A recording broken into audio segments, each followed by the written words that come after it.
Tout le monde le prenait pour un bon à rien, un raté. Il devient empereur avec l'aide de sa petite amie magicienne et sauve le monde. Théo est un perdant ordinaire, né sur une île pauvre, dans un monde où démons et monstres naissent de l'énergie sombre appelée Chaos. Lassé des démons qui ravagèrent sa patrie et du roi cruel, pire que Kim Jong-un et Poutine réunis, il décida de quitter l'île pour devenir plus fort. Il atteint le continent principal et par ses efforts, dompte la force du chaos pour créer un blason, lui conférant des pouvoirs surnaturels et le titre de noble. Malgré son blason, Théo restait un roturier sans territoire ni allié. Il errait sur le continent pour devenir assez fort afin de sauver un jour sa ville natale, Systénia. Son destin changea le jour où il vit une jeune fille harcelée par un groupe de soldats armés. En vrai mâle Sigma, Théo ne put le tolérer et se précipita à son aide. Confrontant les soldats pour avoir attaqué une femme, il montra son blason pour les faire reculer, mais leur chef n'avait pas peur d'affronter un noble sans nom et ordonna à ses hommes de l'attaquer. Théo enchante son épée et son armure grâce à son blason, puis charge les soldats, les désarmant rapidement. Il commence à peiner alors que les soldats l'encerclent. Malgré cela, il réussit à les faire fuir et la jeune fille est impressionnée. Elle se présente comme une magicienne nommée Siluka et dit à Théo qu'elle n'avait jamais eu besoin de son aide, car son garde du corps, Irvine, est un surhomme capable d'utiliser le pouvoir du chaos. Elle demande à Théo d'où il tient son blason et il répond qu'il l'a créé lui-même pour sauver sa patrie du chaos. Siluka est impressionnée et pense qu'il a du potentiel, mais elle sait aussi qu'il est si faible qu'il ne peut même pas diriger un petit village pour l'instant. Alors elle décide de donner un coup de pouce à son entraînement et invoque un chien démon à 2 mains par magie. Elle dit à Théo de le vaincre et d'absorber son chaos pour renforcer son blason. Il hurle qu'il n'a même pas d'assurance, mais tire quand même son épée pour affronter le démon. Il frappe aveuglément le démon qui saisit son épée et le secoue comme s'il était un vulgaire morceau de viande. Le démon le projette au loin, mais juste au moment où il est sur le point de lui arracher la tête, Théo réussit d'une manière ou d'une autre à lui transpercer le cœur et le vaincre. Il tremble encore en se remettant sur pied, puis plonge sa main dans l'énergie du chaos libéré du corps du démon pour l'absorber. Siluka manipule son blason évolué et dit à Théo qu'il est maintenant aussi fort qu'un chevalier et peut conclure un contrat avec un magicien. Elle ne lui laisse aucune chance de rejeter ses avances et lui jure immédiatement fidélité en tant que sa magicienne. Théo pense qu'avoir une jolie magicienne n'est pas une mauvaise affaire.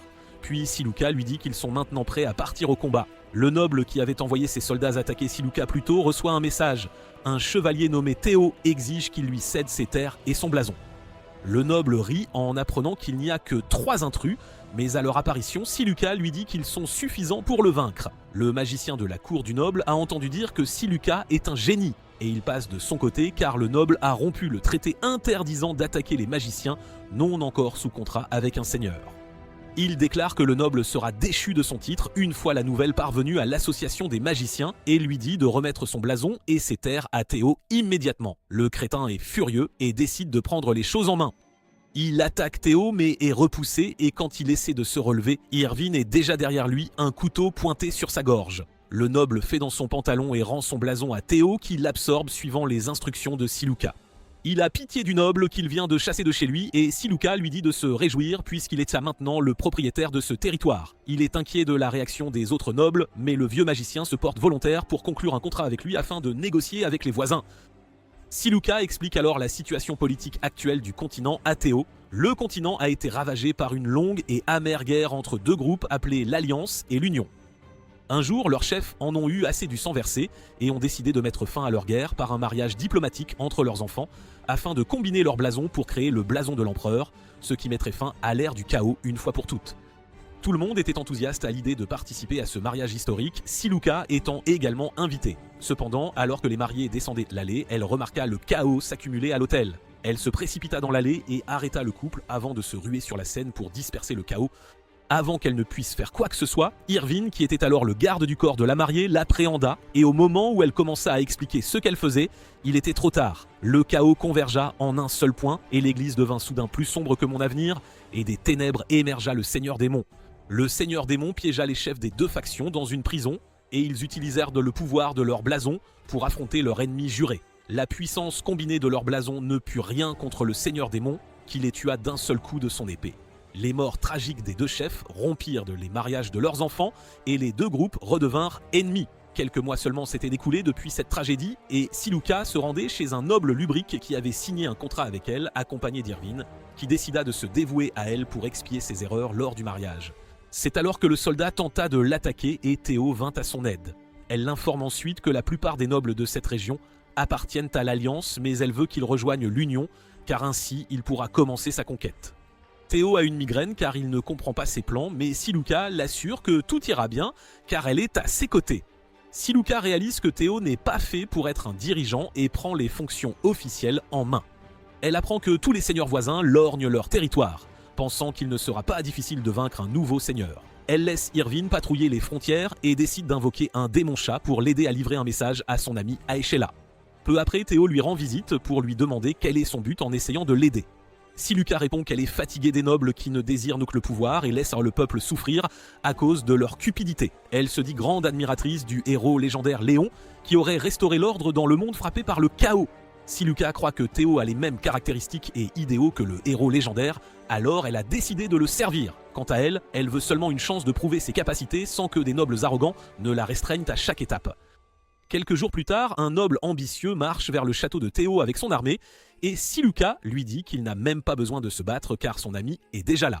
Ils sortent pour saluer Aeshela qui était autrefois l'aîné de Siluka à l'académie de magie mais a échoué à ses examens et sert maintenant comme mercenaire surhumaine. Aeshela est vraiment heureuse de voir son ami, mais quand elle apprend que le seigneur qu'elle a choisi de suivre n'a que de nobles idéaux, elle a pitié d'elle. Après cela, Siluka, Aeshela et Irvine se tiennent en première ligne au début de la bataille, tandis que Théo reste aux portes. Tous courent en avant pour affronter les assaillants. Siluka piège des soldats entre des murs de roche puis les électrocute en invoquant la foudre. Soudain, le magicien du noble ennemi l'attaque par derrière.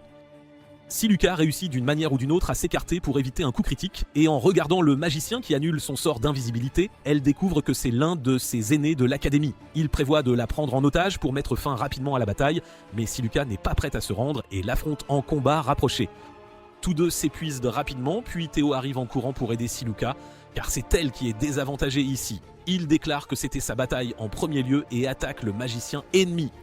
Théo réussit à le pousser dans un coin et à le blesser, mais le magicien n'est pas prêt à abandonner et le charge avec toutes ses forces restantes. D'un autre côté, Aeshela botte le cul de l'ennemi grâce à ses cuisses épaisses. Cependant, le chef des soldats ennemis garde délibérément ses distances avec elle pour gagner du temps. Aeshela réalise son stratagème et décide de l'attaquer en premier. Au lieu de simplement le tuer, elle lui tend une embuscade et l'embrasse juste avant d'essayer de l'étrangler. Je ne dis pas que je suis jaloux, mais ce salaud de chanceux ne veut pas mourir pendant que Aeshela l'étrangle, alors il la saisit et ordonne à ses soldats de la transpercer en le traversant. Aeshela le lâche et se défend contre les soldats, donnant au garçon assez de temps pour s'enfuir d'elle. Elle semble avoir développé un faible pour lui et lui crie de la retrouver après la bataille. Non loin d'elle, Irvine affronte des mercenaires engagés par le noble ennemi. Il s'en débarrasse rapidement grâce à ses compétences d'assassin. Mais le chef des mercenaires utilise sa capacité spéciale et se transforme en homme d'acier. Irvine ne peut pas endommager sa peau épaisse, alors il continue d'esquiver ses attaques jusqu'à ce qu'il voit une ouverture pour lui poignarder les yeux. Le noble ennemi décide d'affronter Irvine lui-même, mais avant qu'il ne puisse attaquer, Théo arrive avec le magicien ennemi qui a été capturé. Le noble jette un coup d'œil autour de lui puis se met à rire comme un fou avant de se rendre. Il se porte ensuite volontaire pour devenir le subordonné de Théo car il a réalisé que rester avec un vrai grand chef comme lui le servirait mieux que tout le reste. Théo accepte le noble Lassique comme son subordonné et absorbe son blason, et en retour, il accorde à Lassique le blason d'un subordonné. Peu après, une prêtresse de l'église vient rendre visite à Théo. La relation entre l'église et les magiciens est comme celle entre les républicains et les démocrates, et Siluka les déteste tellement qu'elle n'ouvre même pas la porte à la prêtresse. Cependant, Théo a entendu dire que les prêtres soignent souvent les personnes dans le besoin, alors il veut au moins écouter les invités. Il ouvre les portes au grand désarroi de Siluka, et la jeune fille aux cheveux roses se présente comme la prêtresse Priscilla et promet de faire de son mieux pour le soutenir dans sa bataille contre le chaos. Pendant ce temps, la conquête de la région par Théo progresse sans heurts grâce à l'aide de Lassique et de son magicien. Lassique prévoit d'étendre leur territoire encore plus loin, mais Siluka lui dit que Théo n'est pas intéressé car il veut libérer sa patrie de la tyrannie du noble qui y règne. Elle a un plan détaillé prêt pour cela, mais pour l'instant, elle pense qu'il devrait d'abord choisir un nom de famille. Siluka suggère à Théo de choisir le nom de famille Cornero, d'après un héros célèbre de sa patrie trahi par la famille du noble qui y règne actuellement. Il aime l'idée et Siluka commence alors à travailler sur son plan. Elle fait quitter l'Union à Théo et rejoindre l'Alliance, mais le vieux magicien lui parle de rumeurs disant que Théo n'est qu'un homme de paille, tandis que Siluka est celle qui dirige la région. Elle se sent mal de voler la vedette à son seigneur et va s'excuser, mais Irvine interrompt leur réunion pour les informer qu'une catastrophe de chaos s'est produite en ville. Il se précipite en ville où un bâtiment a spontanément pris feu. Tandis que Siluka soigne les blessés, Théo se précipite pour éteindre le feu, mais alors soudain, Siluka ressent la même aura glaçante qu'elle avait ressentie avant l'arrivée du Seigneur Démon, le jour de la grande tragédie du mariage. Le démon de feu prend forme et Théo le charge imprudemment. Le démon de feu est immunisé contre les attaques physiques, Théo est submergé, alors Siluka demande à Aeshela d'attirer l'attention du démon pendant qu'elle se prépare à le vaincre. Elle utilise un puissant sort pour attaquer le démon avec un canon à eau et il contre-attaque avec son souffle de feu. L'attaque de Siluka l'emporte et elle entoure le démon d'une sphère d'eau. Mais ce fut la pire décision qu'elle ait pu prendre car le démon explose soudainement après sa mort et envoie des débris voler partout. Siluka pense qu'elle est perdue, mais Théo arrive au dernier moment et la protège des débris volants. Elle perd connaissance et se réveille le lendemain matin avec Aeshela à ses côtés. Dès qu'elle apprend que Théo gère encore les conséquences de l'explosion, elle se précipite à ses côtés pour découvrir que ses blessures sont plus graves que les siennes. Siluka lui prodigue les premiers soins en le remerciant de l'avoir protégé. Elle révèle que le magicien senior l'a réprimandé pour lui avoir imposé ses plans, mais Théo est reconnaissant pour tout ce qu'elle fait et dit que c'est elle qui lui a montré la bonne façon de faire les choses. Bientôt, le roi de la région déclare la guerre à Théo à cause de sa force croissante, et Siluka lui conseille de rallier tous les nobles indépendants de la région sous sa bannière pour riposter. Le jour de la guerre venue, Théo n'a reçu aucune réponse des nobles et seuls ses anciens alliés sont avec lui. La nuit, les gens qu'il a récemment sauvés du démon de feu viennent à son aide et déclarent qu'ils sont prêts à se battre et à mourir pour leur seigneur. Théo est tiraillé à l'idée de les laisser se battre, mais Siluka lui dit qu'il doit respecter les souhaits de son peuple. Théo accepte ses paroles et utilise son blason pour créer un drapeau holographique dans le ciel en disant à son peuple de se battre avec lui. Le drapeau tombe sur ses alliés et ils ont sa marque gravée sur leur poitrine, indiquant qu'ils ont la protection et la bénédiction de leur seigneur. La guerre commence le lendemain avec l'armée de Théo toujours largement en infériorité numérique face aux forces du roi.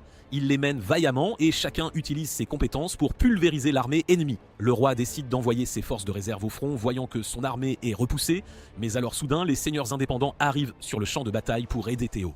Ils encerclent le roi et l'attaquent de tous côtés, le forçant à fuir.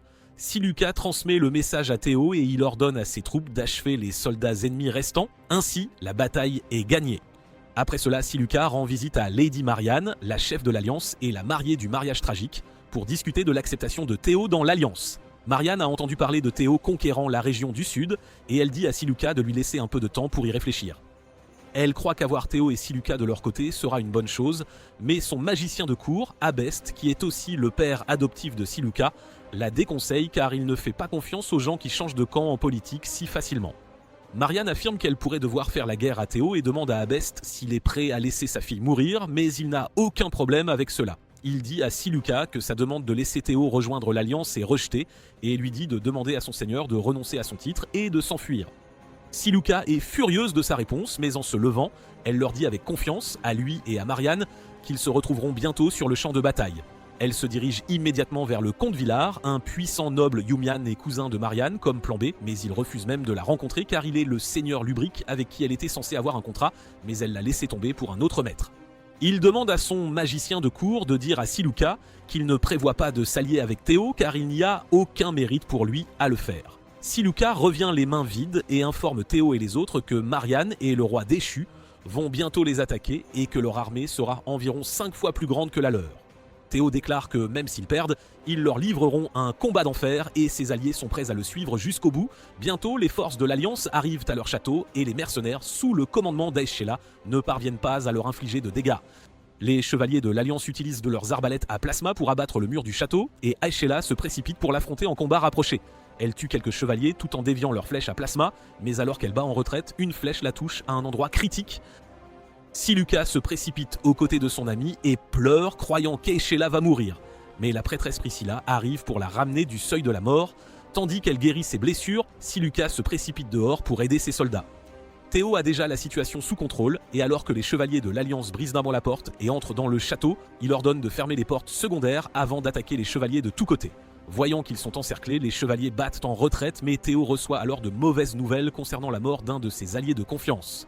Il apprend que même Lassik a été vaincu et bat en retraite, mais ce n'était qu'une partie de son plan pour attirer l'ancien roi et ses soldats sur un étroit sentier de montagne afin de vaincre les ennemis un par un. Le roi panique alors que Lassik continue de tuer ses soldats, et leur ordonne de battre en retraite, mais Irvine et d'autres mercenaires ont pris le contrôle du champ de bataille, forçant le roi à rester où il est. Il décide d'affronter Lassique de front et il s'engage dans une séquence de combat à l'épée classique. Le roi repousse Lassique, mais il contre-attaque et brise l'une de ses épées. Ils se chargent mutuellement avec toute leur force pour porter le coup de grâce et Lassique sort victorieux après avoir tué l'ancien roi. Il retourne au château avec les troupes qu'il a faites prisonnières et Théo le félicite pour la victoire avant de lui dire de prendre aussi le commandement des nouvelles troupes. Il sait qu'ils peuvent gagner quelques batailles, mais gagner la guerre n'est pas possible et leur prochaine stratégie est de négocier avec les forces de l'Alliance pour qu'elles se retirent. Siluka explique les détails, disant que la seule chose qui convaincra l'Alliance de se retirer est fouiller que Théo renonce à son titre et quitte la Terre. Ils ont déjà accepté de le faire et c'est pourquoi Lassique, qui a tué l'ancien roi, deviendra le prochain chef de la région du Sud. Lassique n'aime pas l'idée que Théo doive tout abandonner, mais il répond qu'il aura toujours sa réputation et Siluka à ses côtés, donc il pourra revenir quand il voudra. Cependant, alors que Siluka va négocier la fin de la guerre, son père connard dit qu'ils ne se retireront pas à moins d'avoir la tête de Théo. Elle revient et informe tout le monde des conditions et tout le monde refuse que Théo soit sacrifié. Au même moment, Abest informe Marianne et les chevaliers que Théo a proposé des conditions pour une reddition pacifique, mais ils ont refusé. Les chevaliers pensent que c'était la bonne décision et ils veulent vaincre Théo et son armée pour sauver la face. Marianne craint que le comte Villard ne les attaque par derrière s'ils mettent trop de leurs soldats en première ligne, mais les chevaliers sont confiants qu'il ne les attaquera pas puisqu'il a refusé d'aider Siluka plus tôt. Elle dit aux chevaliers de faire comme ils l'entendent, et le lendemain, la plupart de ses forces attaquent le château de Théo, tandis qu'elle reste derrière avec seulement 100 gardes. C'était le moment que Villard attendait et ses soldats ont attaqué Marianne quand elle était le moins gardée. Les chevaliers de l'Alliance battent immédiatement en retraite pour protéger leur dame, et Siluka est si folle de joie qu'il soit en sécurité qu'elle ne peut s'empêcher de se jeter sur Théo. Tout le monde savoure le goût de sa victoire, et plus tard, il découvre qu'Aeshela a survécu grâce aux soins de Priscilla. Plus tard, Théo tient une réunion pour annoncer que les Alliés se sont retirés définitivement après de lourdes pertes, et qu'ils peuvent enfin se détendre. Stilipe lui dit qu'ils doivent que cela à Villard, mais qu'il n'est en aucun cas leur allié, et qu'il pourrait bien devoir l'affronter ensuite. Quand on parle du loup, Villard fait son entrée à la réunion, accompagné de son sorcier de cour. Il salue Théo qui le remercie de son aide et Villard lui dit de ne pas s'en faire, car il voulait se venger de Marianne depuis longtemps. Siluka s'excuse également d'avoir rompu son contrat avec lui auparavant, mais il lui répond qu'elle devrait revenir à ses côtés maintenant et qu'il oubliera tout ce qui s'est passé. Il dit à Théo de devenir le roi du Sud et lui propose de devenir son allié. Tandis que Lassique et d'autres acclament Théo, celui-ci refuse l'offre de Villard, car cela signifierait laisser partir Siluka. Il propose de lui céder tous ses titres et son blason et de devenir son chevalier, afin de pouvoir garder sa bien-aimée à ses côtés.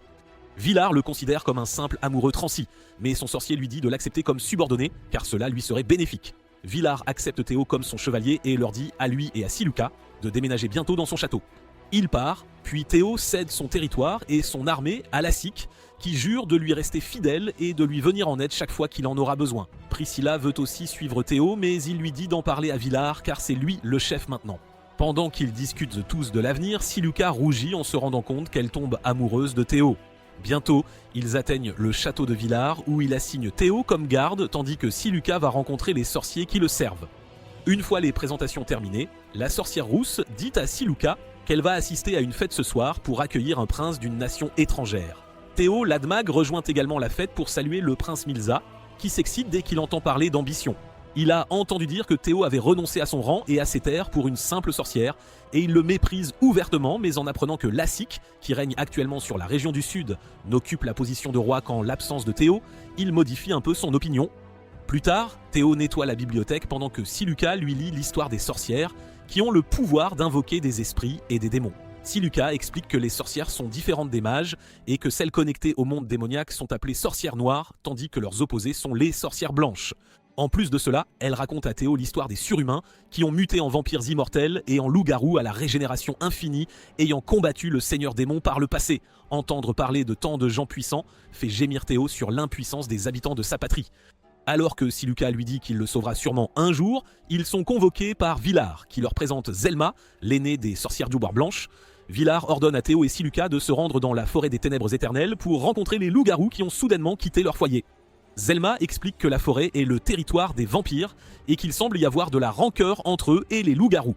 Ils partent immédiatement pour la forêt et rencontrent un groupe de loups-garous hostiles qui refusent de leur parler de ce qui s'est passé. Soudain, une chauve-souris parlante arrive sur les lieux, dit aux loups-garous que Théo est l'invité du roi des vampires et leur demande de le laisser passer.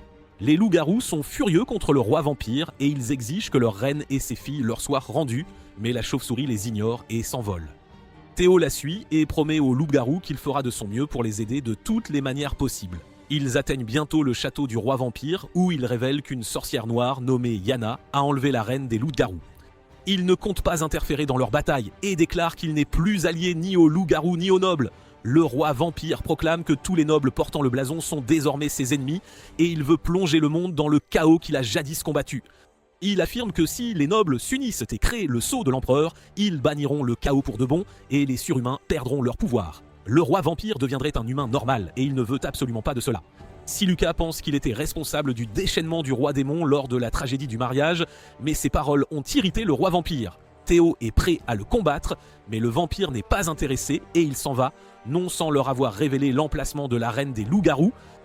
Théo et Siluka se précipitent vers la zone où la reine des loups-garous se bat contre la sorcière noire, Yana, pour protéger ses filles. La sorcière veut tuer la reine et l'utiliser comme sacrifice pour invoquer le seigneur démon, et elle est sur le point d'y parvenir. Heureusement, Théo arrive avant qu'elle ne puisse achever la reine et affronte la sorcière, qui est furieuse de réaliser que le roi des vampires l'a laissé les combattre seul. Elle pense qu'ils ne sont pas de taille et envoie ses gargouilles les affronter. Siluka utilise la magie de la foudre, mais ce n'est pas suffisant pour empêcher les gargouilles d'approcher. Théo vainc celle qui l'attaque et va immédiatement secourir Siluka. Pendant ce temps, Yana prépare son attaque ultime et envoie son Nimbus 3000 surchargé vers Théo. Siluka tente de le bloquer avec sa barrière magique, mais l'attaque la transperce et Théo parvient à peine à s'en protéger. Il utilise son blason pour enchanter son épée et dévie l'attaque, la faisant frapper le toit. La reine des loups-garous voit cette chance et charge Yana après s'être transformée, mais ce n'était qu'une feinte, son véritable objectif étant de libérer ses filles captives. La sorcière les attaque avec des lianes et appelle même les gargouilles en renfort, mais la reine s'en débarrasse rapidement avant de l'attaquer. Yana tente de fuir sur son balai et elle attaque la reine des loups-garous pour l'arrêter, qui parvient tout de même à lui laisser une profonde égratignure sur les jambes, et Théo la rattrape alors qu'elle tombe. Les filles de la reine se transforment aussi pour combattre la sorcière, mais elle les évite, ainsi que les attaques de Siluka, et s'échappent par le trou du plafond. Les filles se précipitent immédiatement aux côtés de leur mère, mais elle a subi trop de dégâts pour survivre. Elle demande à Théo de conduire ses filles dehors, puis meurt rapidement. Théo tient sa promesse et les ramène au clan avec son corps sans vie. Les loups-garous organisent deuil des funérailles pour leur reine, dont le corps se transforme en énergie du chaos et se disperse parmi ses enfants. Le nouveau chef des loups-garous remercie Théo d'avoir sauvé ses sœurs et d'avoir ramené le corps de sa mère et lui prête allégeance. Théo prend ensuite en charge le château du roi vampire et discute avec Siluka des avantages de travailler avec les habitants de la forêt. Cependant, il a réalisé à quel point il est faible après le combat contre la sorcière noire et déclare qu'il doit devenir plus fort à tout prix. Siluka promet de grandir à ses côtés, tout comme Erwin et les sœurs loups-garous jumelles, qui sont désormais les servantes de Théo. Peu après, Villar reçoit une invitation à la réunion annuelle des nobles de l'Union. Il ne veut pas y aller mais n'a pas le choix, et sa mage rousse, Margaret, l'assure que tout le monde le louera pour sa récente bataille contre Marian. Villar n'en est pas si sûr, car l'ex-fiancé de Marianne n'appréciera pas, et il change de sujet inconfortable en évoquant l'anniversaire de Margaret, Dundes. Elle est blessée quand il lui en parle et quitte sa chambre. Siluka et les autres mages la voient et elle comprend ce qui se passe. Apparemment, Villar a appris l'art de la drague de Leonardo DiCaprio lui-même et il se sépare de toutes ses sorcières quand elles atteignent 25 ans. Margaret ne veut pas quitter Villar parce qu'elle l'aime, alors Siluka va parler à Villar en son nom. Il pense que ce ne serait pas une bonne chose pour lui de garder Margaret avec lui pour toujours, car elle devrait avoir la liberté de fonder une famille et de vivre sa vie. Villar ordonne à Siluka de préparer la fête d'anniversaire, puis passe au sujet de la réunion annuelle de l'Union. Il dit à Siluka qu'elle l'accompagnera avec Théo et Lassique. Il explique que Visco Brassini, le souverain de la ville natale de Théo, sera également à la réunion, il veut donc qu'ils s'y affrontent ou pas. Bientôt, la fête du 20e anniversaire de Margaret est organisée, et elle semble un peu triste de devoir prendre sa retraite bientôt. Elle l'oublie un instant en dansant passionnément avec Villar, mais dès que la danse se termine, son humeur redevient maussade. Pendant que Margaret et Villar discutent avec les invités, Théo et Siluka parlent de leur désir ardent de les voir ensemble. Théo entraîne ensuite Siluka sur la piste de danse, inspirée par la performance qu'il vient de voir, mais il ne sait même pas danser et Siluka doit lui apprendre sur le champ. Plus tard, le prince Milza l'approche et le traite de grand clown. Théo dit qu'il le prendra comme un compliment d'avoir pu divertir le prince, qui n'apprécie pas sa réponse. Il l'appelle dehors et le défie en duel simulé. Milza attaque Théo avec une intensité féroce, mais celui-ci continue de bloquer ses assauts. Milza le traite de lâche qui manque de courage pour riposter, mais il est pris de court lorsque Théo contre-attaque. Cela ne suffit pas à déstabiliser le prince expérimenté, et il met Théo à terre avant de lui dire d'abandonner son attitude défensive. Il affirme que des nobles insensés, comme lui, sont la raison pour laquelle l'ère du chaos perdure et déclare que chacun devrait être plein d'ambition pour tuer son ennemi et devenir l'empereur. Théo rejette sa façon de vivre et Milza devient furieux, mais il part avant de dire au jeune homme que ses actions lui coûteront la vie de ses alliés à l'avenir. Siluka vient le soutenir émotionnellement et lui dit qu'il doit suivre son chemin honnêtement et qu'elle le soutiendra quelles que soient les décisions qu'il prendra. Bientôt, il est temps de partir pour la réunion de l'Union, mais Villars et ses alliés ont aussi l'intention de conquérir les territoires qui se trouvent entre eux et le lieu de la réunion pendant leur voyage. Ils atteignent un royaume voisin où certains nobles font défection pour leur camp tandis que d'autres restent fidèles à leur roi. Lassik dirige l'armée et Siluka lui demande de laisser Théo s'occuper d'un des nobles indépendants importants, tandis que Milza part seul pour vaincre le bras droit du roi. Il charge directement le château ennemi et dit aux nobles et à ses hommes de lui remettre leur blason et leurs terres. Il leur donne 3 jours pour faire leur bagage et partir, et il promet de tuer quiconque resterait plus longtemps. Le noble se moque de lui, le prenant pour un fou, et ordonne à ses hommes de le tuer. Milza est encerclé par les ennemis, et alors que le noble l'attaque, il le désarme et le tue facilement avant qu'il ne puisse supplier pour sa vie. Le reste des nobles l'attaquent, mais Milza s'en débarrasse rapidement et absorbe leur énergie du chaos dans son blason. Il laisse un témoin et lui dit de céder discrètement la terre lorsque Lassik arrivera. En revenant au camp, il se demande comment Théo va gérer le noble qui lui a été confié. D'autre part, Théo est entré sur le territoire du noble qu'il est censé combattre après une longue discussion avec Siluka sur leur meilleure stratégie. Tout le monde en ville a entendu parler de sa victoire sur les chevaliers de l'Alliance, et ils le suivent alors qu'il va rencontrer le noble Lavin. Lavin lui dit qu'il n'a aucune intention de se rendre aux forces de l'Union et lui demande de battre en retraite. Théo lui dit que même s'il revient les mains vides, Lassik et son armée prendront bientôt d'assaut cette ville et ils la prendront par la force. Il demande à Lavin de le combattre en dehors du château afin que son peuple ne soit pas pris entre deux feux. Étant un dirigeant sage et compétent, Lavin accepte la proposition de Théo car il n'y a aucun moyen d'empêcher son territoire de tomber aux mains des forces de l'Union. Son peuple ne veut pas qu'il se batte seul et il le convainc qu'ils le suivront partout où il ira. Théo est ému par leur dévotion et dit à Lavin qu'il devrait valoriser son peuple plus que sa loyauté envers l'Alliance. Il y réfléchit un instant puis décide de changer de camp et de rejoindre l'Union afin de pouvoir continuer à diriger son peuple. Il admire également Théo ouvertement, disant que c'est un homme avec de grands idéaux et que chaque noble devrait lui ressembler davantage. Lavin jure fidélité à Théo, promettant d'être à ses côtés lorsqu'il récupérera finalement son titre et ses terres. La ville arbore les drapeaux de l'Union à côté des siens, tandis que Siluka s'exclame que Théo a dépassé ses attentes en faisant capituler Lavin trop rapidement. Sur le champ de bataille principal, Lassik vainc le roi du pays et la nouvelle parvient à Villars. Il est heureux qu'ils aient gagné sans trop de pertes, grâce à Théo et Milza qui ont mené leur combat à eux seuls avec brio. Peu après, ils atteignent la réunion annuelle des nobles de l'Union et Théo s'y sent complètement déplacé. Les nobles sont divisés en factions, certains saluant Villars comme un héros pour avoir conquis les royaumes, tandis que d'autres font remarquer que ce Laïdicade a été préjudiciable à la paix du continent. Peu après, Alexis, le chef de l'Union et le marié du mariage tragique, arrivent à la fête. C'est un jeune homme efféminé et soumis, mais son apparence suffit à faire chavirer toutes les filles sans même qu'il n'ait à essayer. Il salue Villars, remercie Siluka de lui avoir sauvé la vie lors de la tragédie du mariage, puis tourne toute son attention vers Théo, affirmant être un grand admirateur de ses exploits. Après cela, Villars conduit Théo à rencontrer Racini, l'actuel seigneur de sa patrie, qui le prévient de ne pas retourner sur l'île s'il tient à sa vie. Plus tard dans la nuit, alors que Théo se repose dans sa chambre, Alexis vient lui parler en privé. Théo est perplexe que le chef de l'Union soit venu voir un inconnu comme lui, mais Alexis répond qu'il l'admire. Alexis a entendu comment Théo est parti de rien pour devenir le souverain du Sud, mais qu'il a tout abandonné pour sa bien-aimée. Il pleure, disant qu'il aime aussi beaucoup Marianne et qu'il est prêt à renoncer à son titre et à ses terres pour être avec elle, mais qu'elle ne déviera pas de son chemin. Alexis affirme qu'il veut que les nobles de tout le continent s'unissent et forgent pacifiquement le blason de l'empereur, ce qui peut bannir le chaos du monde pour de bon. Théo est ému par ces paroles et promet de faire de son mieux pour réaliser ses rêves et l'aider à retrouver Marianne. Alexis le remercie et lui demande de trouver le bonheur avec Siluka avant de partir. Alors qu'il s'apprête à monter dans sa calèche, Erwin remarque qu'ils sont attaqués et alerte tout le monde. Siluka bloque quelques flèches avec son mur magique avant que les assaillants ne chargent Alexis. Les jumelles loup-garou se transforment et éliminent les attaquants un par un, tandis que Théo et d'autres gardes les retiennent également. Alors qu'un des assaillants tombe, Théo remarque la marque de Racini sur sa tête et fait remarquer qu'il n'est plus qu'une marionnette. Il réalise que les attaquants ne sont pas après Alexis, mais après lui, et il se bat pour sa vie. Siluka est sur le point d'être poignardé par un ennemi, mais le démon chat caché dans son ombre sort pour la secourir. Une fois tous les assaillants maîtrisés, Erwin rapporte à Siluka que pendant qu'il s'occupait des tireurs d'élite ennemis, il a combattu un assassin qui a réussi à lui échapper. Peu après, Alexis part, se blâmant toujours pour la tentative d'assassinat. Théo sait qu'il était la véritable cible et Siluka fait remarquer que puisque Alexis a été impliqué, les jours de Racini sont désormais comptés. Elle pense qu'il sera au moins expulsé de l'Union et qu'ils auront bientôt l'occasion de passer à l'action. Le lendemain, Théo informe Villard de la tentative d'assassinat et du fait qu'Alexis est toujours amoureux de Marianne. Il est ravi d'apprendre la seconde nouvelle et raconte l'histoire de la façon dont Alexis et Marianne sont tombés amoureux. Ils étudiaient à l'académie et se sont rencontrés un jour alors qu'Alexis admirait la beauté de quelques pierres sur la route.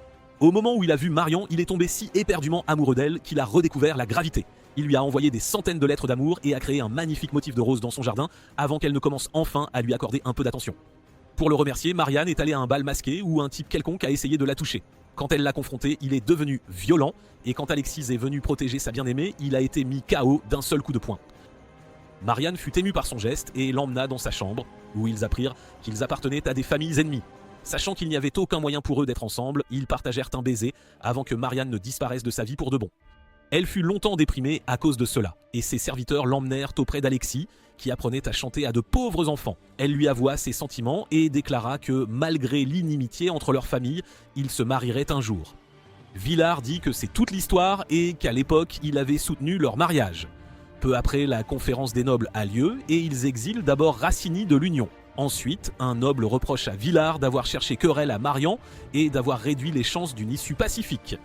Théo explique que c'était sa faute d'avoir cherché la bagarre et que Villard n'était venu que pour l'aider.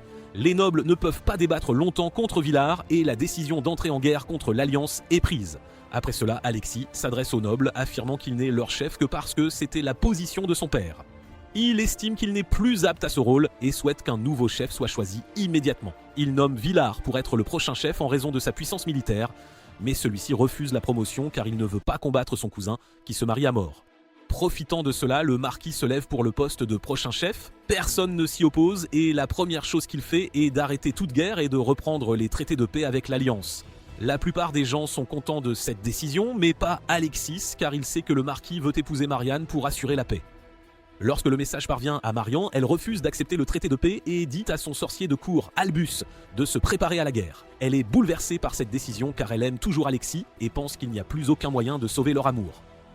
Peu après, un noble vient voir Villard, lui disant que l'armée de Marianne a atteint leur territoire voisin et qu'ils peuvent les attaquer à tout moment.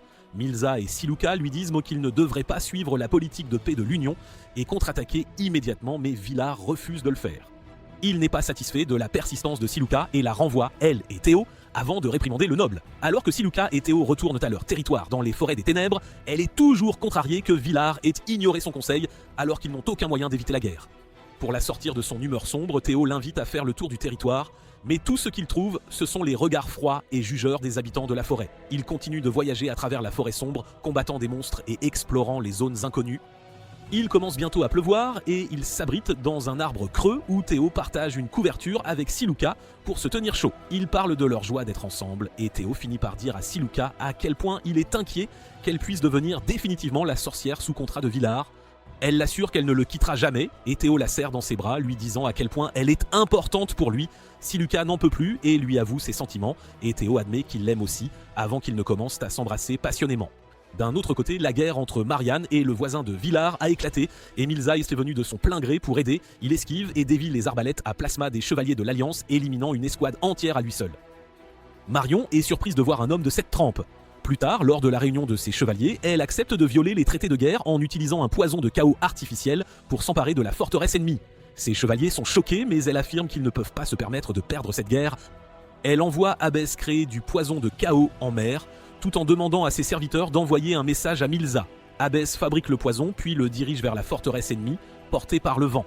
Le poison submerge la forteresse, rendant tous les soldats incapables de combattre. Marianne et ses chevaliers prennent d'assaut la zone, tuent tous les soldats ainsi que leur chef avant d'incendier la forteresse. Milza observait le massacre unilatéral de loin, trouvant cela plutôt amusant. Soudain, les serviteurs de Marianne l'approchent et l'invitent à la rencontrer.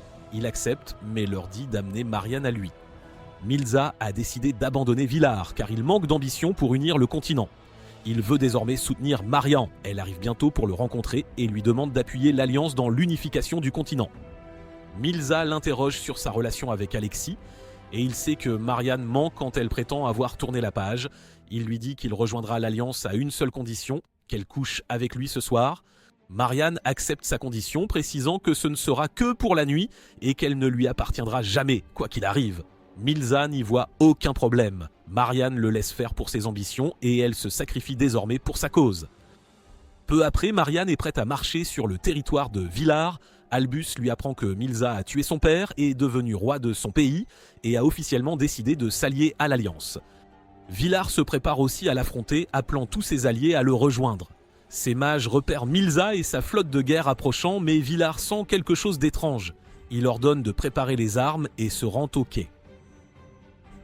Sur les quais, il rencontre Margaret qui l'informe que Milza a fait défection pour Marianne et a même tué son père qui l'est gêné. Villars est incrédule et réalise que gagner cette bataille ne sera pas facile. Il ordonne à ses navires d'attaquer la flotte de Milza qui contre-attaque vite et saute sur les vaisseaux de Villars, tuant ses soldats rapidement. Le capitaine commande aussitôt de briser le gouvernail et de répandre de l'huile partout. Ils abandonnent le navire une fois cela fait et le capitaine l'incendie pour emporter Milza avec lui. C'est totalement inutile. Milza tue le capitaine après un court combat puis s'échappe du navire en flammes. Pendant ce temps, les mages de Villars utilisent une lentille géante pour incendier les navires de Milza, un par un. Alors qu'il sort de la mer, Milza décide de battre en retraite pour l'instant car ses troupes ont trop souffert aujourd'hui. De retour à son palais, Villars réalise que s'il bat Milza, les forces de l'Alliance perdront la moitié de leur puissance. Il prévoit de rejoindre la bataille personnellement. Margaret est déterminée à l'accompagner, affirmant que Milza a jadis massacré tout son clan. Peu après, un allié de Villars arrive avec un cuirassé gigantesque et sème le chaos dans la flotte de Milza. Il réalise que gagner la bataille navale est impossible et ordonne à ses hommes de se précipiter immédiatement vers le rivage. D'un autre côté, les forces de Marianne ont vaincu un des plus puissants alliés de Villars. Bientôt, Milza et d'autres alliés rejoignent ses troupes et Marianne déclare que la vraie bataille commence. La princesse viking à ses côtés mène une flotte géante vers le château de Villars la nuit et il réalise qu'il ne peut plus gagner. Il décide de se battre jusqu'au bout et ordonne à ses mages de contacter tous les nobles sous son commandement pour leur dire de se rendre. Il se prépare au combat avec l'aide de Margaret et admet enfin qu'il l'aime aussi et qu'ils peuvent mourir ensemble.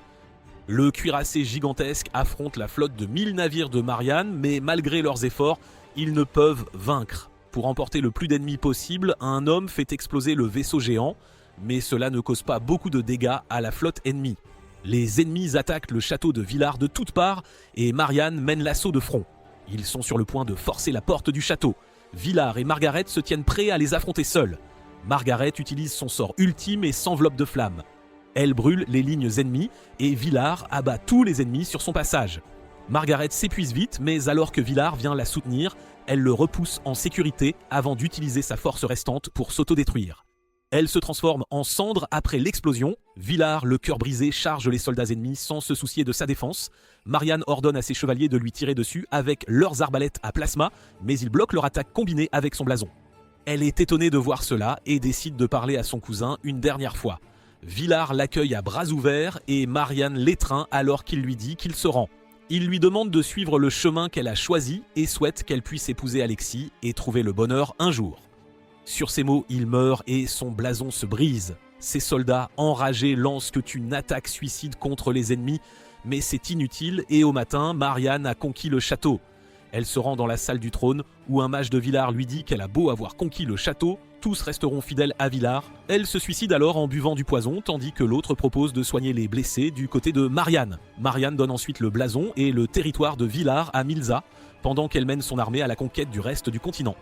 Bientôt, la nouvelle de la mort de Villars parvient à ses alliés, et Théo est anéanti en l'apprenant. Tous les alliés de Villars se rassemblent et forment un groupe distinct, le traité pour venger sa mort, afin d'empêcher l'Alliance de conquérir le continent.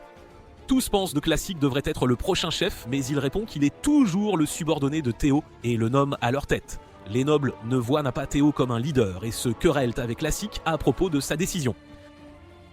Théo s'avance et dit à tous qu'il prouvera sa valeur en tant que chef lors de la prochaine bataille, afin que chacun puisse l'accepter. Les nobles décident d'élire Classic comme leur chef jusqu'à ce que Théo puisse prouver qu'il est meilleur que lui.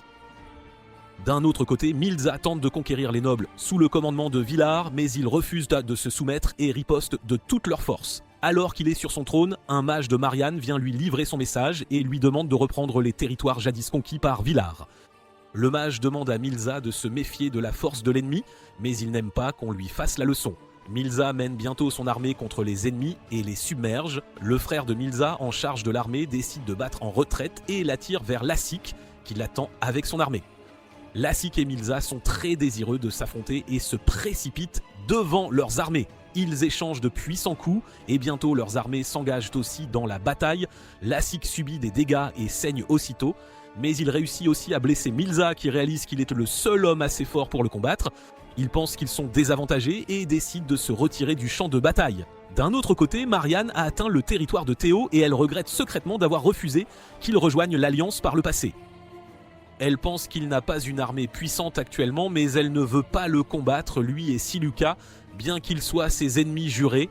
Marianne veut parler à Théo une dernière fois avant la bataille et demande à son mage de lui envoyer un message. Théo reçoit le message bientôt et se demande de quoi Marianne veut parler, alors qu'il n'y a aucun moyen d'éviter un combat. Siluka remarque qu'elle a peut-être pris goût à lui et c'est pourquoi la rencontre est personnelle et non politique. Théo comprend et accepte de la rencontrer car il a aussi quelque chose à lui dire. Siluka veut aussi voir son père une dernière fois car malgré son caractère exécrable, il reste son père. Ils se rendent à la tente de Marianne pour la rencontrer et Siluka étreint son père avant qu'ils ne commencent à parler. Marianne serre la main de Théo tout en lui disant qu'elle a entendu de merveilleuses choses à son sujet. Il répond qu'il a entendu de nombreuses rumeurs désagréables sur sa façon de combattre et remarque qu'elle semble différente en personne. Il révèle qu'il a rencontré Alexis une fois et qu'il l'aime toujours de tout son cœur. Théo veut qu'ils se retrouvent, mais Marianne écarte ses mots avant de lui dire que Villar lui a dit la même chose avant de mourir. Elle déclare ensuite qu'Alexis et elle étaient trop naïfs et que le seul moyen de mettre fin à l'ère du chaos est de conquérir le continent par la guerre. Elle est prête à verser autant de sang que nécessaire et dit à Théo qu'elle ne souhaite pas le combattre mais qu'elle reprendra ce territoire par tous les moyens. La réunion se termine ainsi. Alors que Théo retourne à son château, il affirme que Marianne aime toujours Alexis et il veut les réunir. Siluka répond que cela tiendra du miracle et il est déterminé à le réaliser. Elle est déconcertée par ces mots, mais ce que Théo fait ensuite la laisse complètement sidérée. Il l'embrasse devant tous ses soldats et Siluka rougit en lui disant que ce n'était ni le bon endroit, ni le bon moment pour cela. Théo répond qu'il l'a délibérément embrassé devant ses soldats, qui sont désormais déterminés à se battre pour l'amour de leur seigneur. Les soldats commencent à chanter et Siluka réalise que Théo voulait provoquer Marianne pour qu'elle pense à son amour pour Alexis. Son stratagème fonctionne et Marianne est frustrée. Mais elle apprend qu'un ami de Villar a vaincu les forces vikings, elle est donc forcée de battre en retraite immédiatement. La nouvelle parvient à Théo et Siluka lui dit que n'étant plus en zone de guerre, il est temps pour lui de regagner sa patrie et d'en prendre le contrôle. Il trouve cela trop anticlimatique, mais Siluka lui dit que s'il veut aider Alexis et Marianne à se réunir, son rang et son autorité doivent être égaux aux leurs.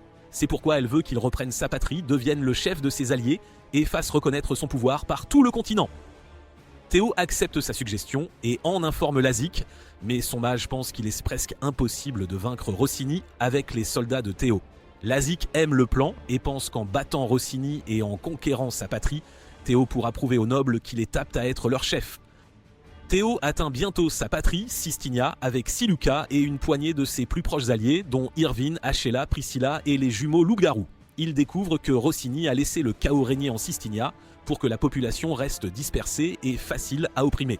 Il veut y mettre fin bientôt et pour cela il décide de marcher immédiatement vers la ville de Rossini. Siluka a élaboré un plan pour annoncer l'arrivée de Théo à tous les habitants de l'île.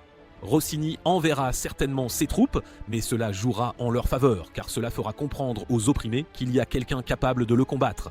Ils atteignent bientôt la ville et se divisent dans deux groupes. Théo, Siluka et Achela vont manger dans un restaurant, mais ils y trouvent que la sorcière noire, Yana. Siluka et Yana se reconnaissent et le petit ami de Yana s'avère être le fils aîné de Rossini, Salvador. Il affronte les ennemis de sa petite amie, mais quand il apprend qu'il fait face au fameux Théo, les choses deviennent personnelles. Théo déclare qu'il vaincra la famille Rossini et libérera sa patrie et Salvador lui dit de faire de son mieux.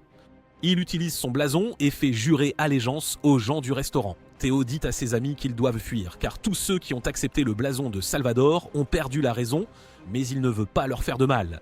Siluka utilise une grenade flash magique pour aveugler tout le monde, créant une chance de s'échapper. Tous se retrouvent au point de rendez-vous et Irvine informe Théo qu'il a vu des chevaliers le chercher partout en ville.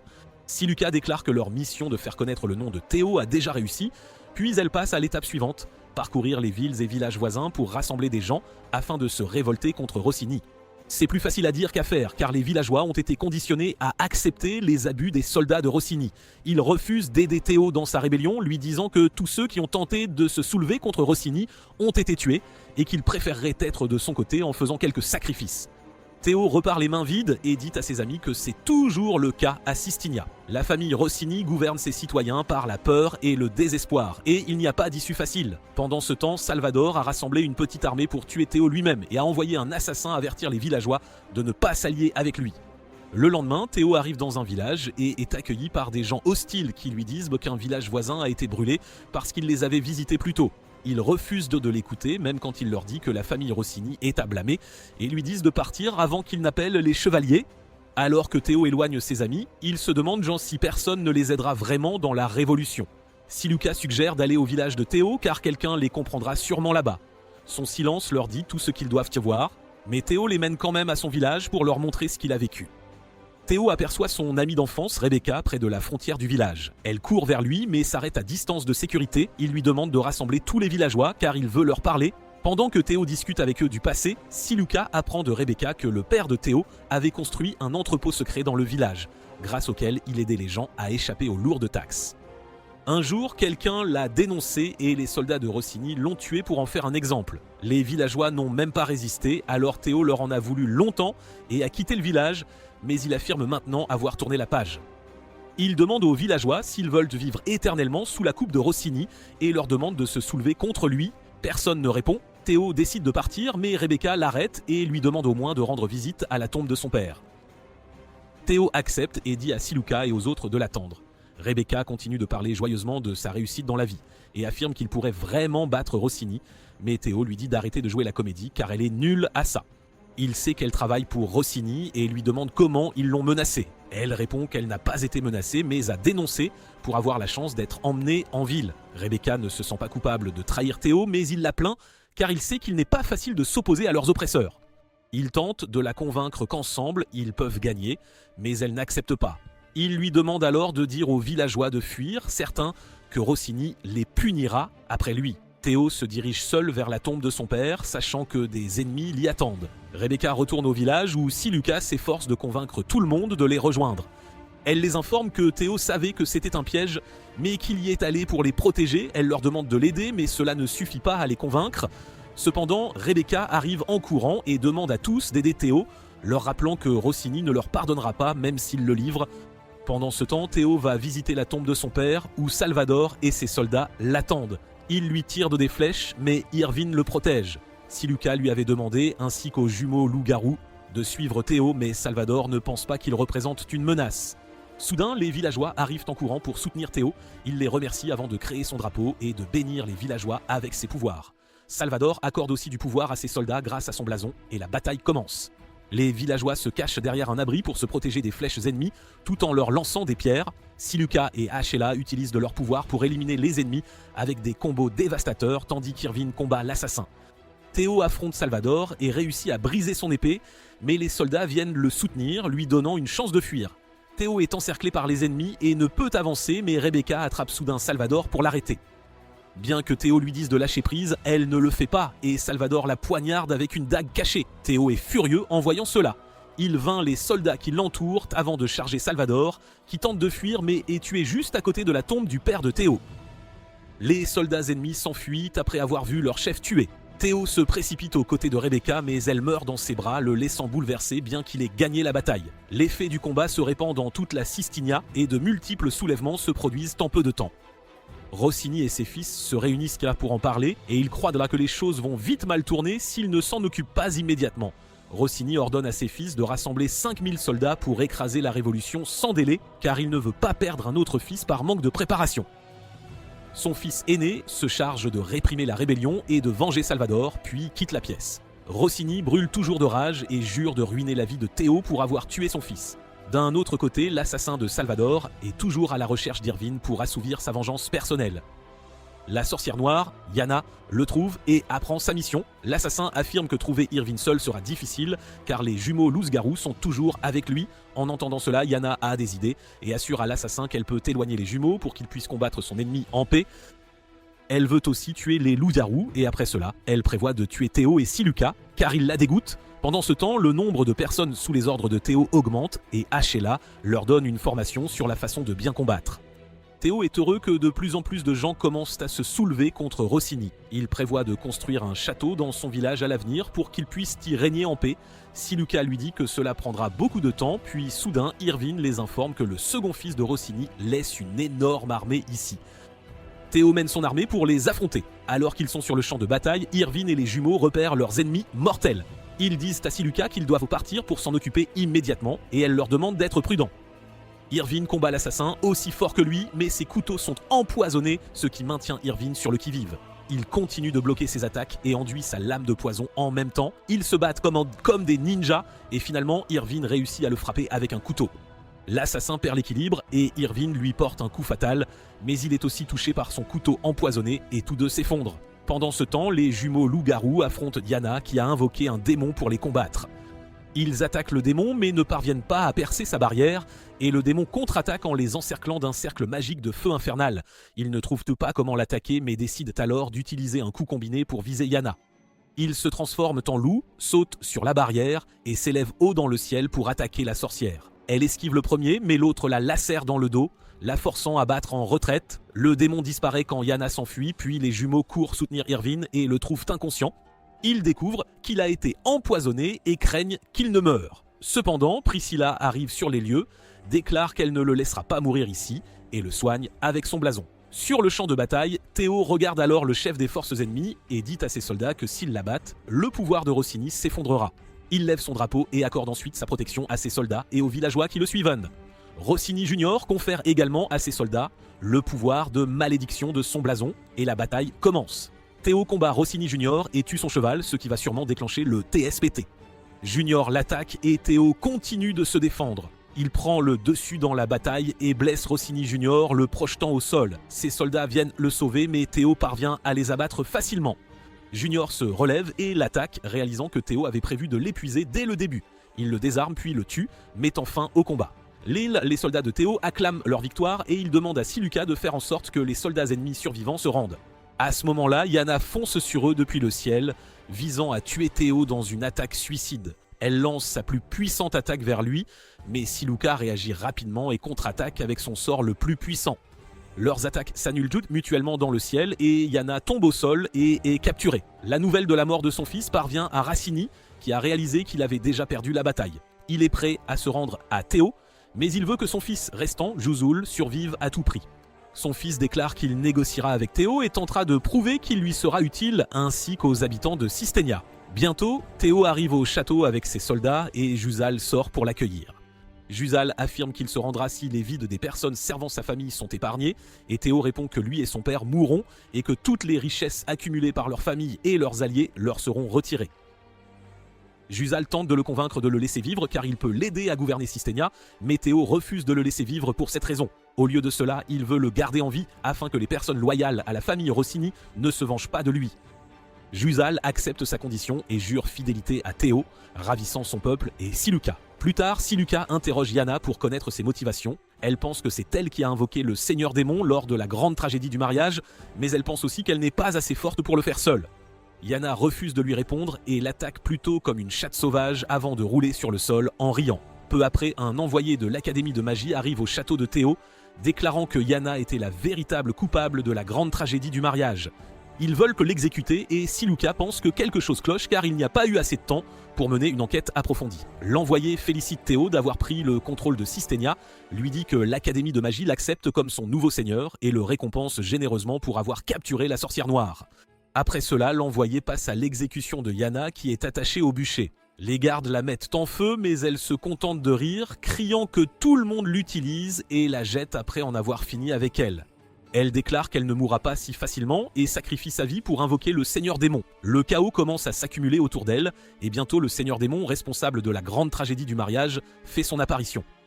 Yana rit de tout le monde, leur disant qu'ils sont finis maintenant, mais au lieu de cela, le démon la frappe. Tout le monde est choqué de voir cela, mais Siluka surprend l'envoyé en train de sourire en voyant la sorcière mourir. Immédiatement après, le Seigneur Démon disparaît et l'énergie du chaos se dissipe. De retour sur le continent, Milza reçoit un rapport indiquant que Théo est devenu Le seigneur reconnu de Systénia. Milza ne s'intéresse pas à lui, mais le mage qui lui fait rapport l'informe que Théo est très populaire parmi les gens d'ici et voyant son succès, la rébellion des nobles indépendants pourrait prendre de l'ampleur.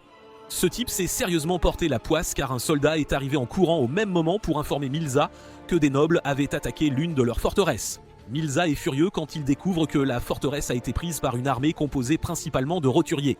Le mage lui dit que ce n'est plus un soulèvement mais une guerre et qu'ils doivent y mettre fin le plus tôt possible. Milza ne comprend toujours pas pourquoi les civils s'obstinent à vouloir lui faire la guerre alors qu'il est leur seigneur, et le mage lui dit d'attaquer les civils puisqu'ils sont désormais ses ennemis. Milza n'en est pas sûr, mais comme le mage lui dit qu'ils n'ont pas le choix, il accepte sa suggestion et déclare qu'ils attaqueront d'abord le village des sorcières blanches, puis les loups-garous, et enfin les nobles indépendants qui mènent la rébellion. Il passe à l'action, brûle le village des sorcières, force les loups-garous à fuir, puis abat aussi les nobles. Milza est confiant que personne ne pourra lui résister maintenant, mais le mage affirme que si Théo revient sur le continent, il renversera la situation contre eux. Milza refuse de le considérer comme une menace et déclare qu'il abattra Théo quand il montrera le bout de son nez. Le mage semble s'être encore porté la poisse car au moment où il parle, Théo retourne sur le continent. Siluka a appris les atrocités de Milza contre le peuple et dit qu'il sera l'ennemi le plus difficile à vaincre. Théo répond que le vaincre est la chose la plus importante pour leur avenir maintenant. Il retrouve Lassik et les autres, qui sont ravis de les revoir. Lassik félicite Théo pour sa conquête de Systénia, mais il n'est pas content d'apprendre qu'il est encore temps pour lui de devenir le chef de leur force. Bientôt, la réunion des membres du traité commence et Lassik laisse Siluka prendre les choses en main, mais elle est interrompue par Théo qui demande à tous d'observer un moment de silence pour les personnes mortes des mains de Milza. Après cela, Siluka commence son discours, mais est de nouveau interrompu par les nobles, qui remarquent que Théo aurait dû être sur le continent pour combattre Milza au lieu de libérer sa patrie. Un homme lui demande de remettre ses priorités en ordre, mais d'autres pensent que discuter de leur avenir est plus important que de parler du passé en ce moment. Ils croient que Lassik devrait toujours diriger leur groupe et faire la guerre à Milza, et Théo est d'accord avec eux. Il accepte la responsabilité des personnes mortes pendant qu'il était à Systénia, et pour arranger les choses, il se porte volontaire pour affronter Milza au combat et le vaincre. Théo affirme qu'il ne peut pas faire cela seul et demande aux nobles de le laisser les diriger cette fois. Il demande l'approbation du jeune frère de Villard et celui-ci lui donne sa permission. Sur ce, Lassik déclare Théo comme leur chef pour la bataille à venir. Pendant ce temps, Marianne reçoit Milza et la princesse viking pour le thé, et elle le félicite d'avoir conquis les territoires de Villard. Milza et la rousse se disputent sur la bonne façon de gouverner les peuples rebelles, et Marianne leur dit de suivre leur méthode sur leur territoire, mais elle ne veut aucune instabilité à cause de cela. Elle explique l'état actuel de leur conquête et pense qu'ils ont une grande chance de vaincre les Yumian une fois pour toutes, mais elle est toujours préoccupée par le retour de Théo. Milza sait que Théo viendra pour lui et il prévoit de s'en occuper quand cela arrivera. Marion le met en garde de ne pas le sous-estimer et lui demande de solliciter son aide s'il en a besoin. C'est alors qu'Albus arrive et les informe que Théo a déclaré qu'il allait d'abord reprendre la forêt des ténèbres éternelles. Milza est furieux d'entendre cela et part l'affronter, et Marion le met de nouveau en garde de ne pas prendre son adversaire à la légère. D'autre part, Théo s'est uni aux loups-garous et aux sorcières pour discuter de leur stratégie. Il veut combattre Milza dans la forêt dense en raison de l'avantage du terrain, et Siluka remarque que la partie difficile viendra après, quand ils devront conquérir le château. Elle affirme qu'ils ont besoin d'un grand nombre de soldats pour cela, ce que Lassik s'efforce actuellement d'obtenir. Juzal est également avec eux, et il les informe de la rébellion dans les régions dirigées par Milza et la princesse viking. Il a entendu parler d'une révolte d'esclaves là-bas et veut les approcher pour leur coopération. Théo l'autorise et commence ensuite à se préparer pour la bataille. Pendant ce temps, Milza est furieux que la région forestière lui ait été enlevée et décide de l'envahir immédiatement. Son mage lui demande de ne pas être si pressé et d'attendre que Théo sorte de la forêt, car le combattre dans la forêt serait une grave erreur. Milza n'aime pas que son mage agisse comme un fanboy de son ennemi et le fait taire avant de lui ordonner de rassembler l'armée pour charger dans la forêt des ténèbres éternelles. Il est déterminé à vaincre Théo lui-même et à lui faire regretter de s'être battu avec lui. La guerre commence bientôt dans la forêt et les loups-garous profitent de l'épée brouillard pour tendre une embuscade aux soldats ennemis et les abattre un par un. Les sorcières blanches attaquent également les ennemis avec un brouillard empoisonné en tuant beaucoup d'entre eux d'un seul coup. L'armée de Théo affronte aussi les ennemis, mais alors que Milza fait son apparition, le capitaine dit aux soldats de battre en retraite. Il perd son œil puis sa vie en essayant d'affronter Milza, mais ses soldats s'échappent en toute sécurité dans la forêt. Milza décide de ne pas les poursuivre et se dirige droit vers le château de Théo, mais des vignes épineuses obstruent son chemin et le séparent de son armée. Malgré cela, il continue d'avancer et atteint bientôt le château avec seulement quelques-uns de ses soldats. Il défie Théo en duel, mais celui-ci lui dit d'accepter déjà sa défaite et de rentrer. Milza lui lance des malédictions, mais il se retire quand même et Siluka pense qu'il reviendra avec une force plus grande la prochaine fois. Milza n'a toujours pas digéré la grosse défaite qu'il a subie plus tôt et continue de s'en plaindre. Son mage lui dit que Théo sortira bientôt de la forêt et l'attaquera et Milza pense qu'il le tuera alors. Le mage suggère d'envoyer son armée au sud pour combattre Lassik un moment car cela fera sortir Théo et ils pourront alors s'occuper de lui. Milza aime l'idée et lui dit de commencer les préparatifs immédiatement. Siluka reçoit le message que l'armée de Milza se dirige vers le sud pour affronter Lassik et elle dit à Théo que c'est un piège. Elle pense qu'il devrait jouer le jeu pour le moment et rassembler une armée de civils pour riposter. Théo n'était plus très partisan de demander aux civils de se battre pour lui, il se sentait accablé par la culpabilité d'avoir laissé des innocents mourir à la guerre. Siluka le réconforte, disant que le peuple est plus que disposé à mourir pour lui, et cela le remonte. Il déclare qu'ils se dirigeront vers le château de Milza avec toute leur force et le prendront pendant son absence. Siluka contacte ses collègues mages et les informe de leur plan avant de leur demander de leur acheter du temps pour capturer le château. La mage du jeune frère de Villar a un plan et elle demande à Siluka de tout lui laisser.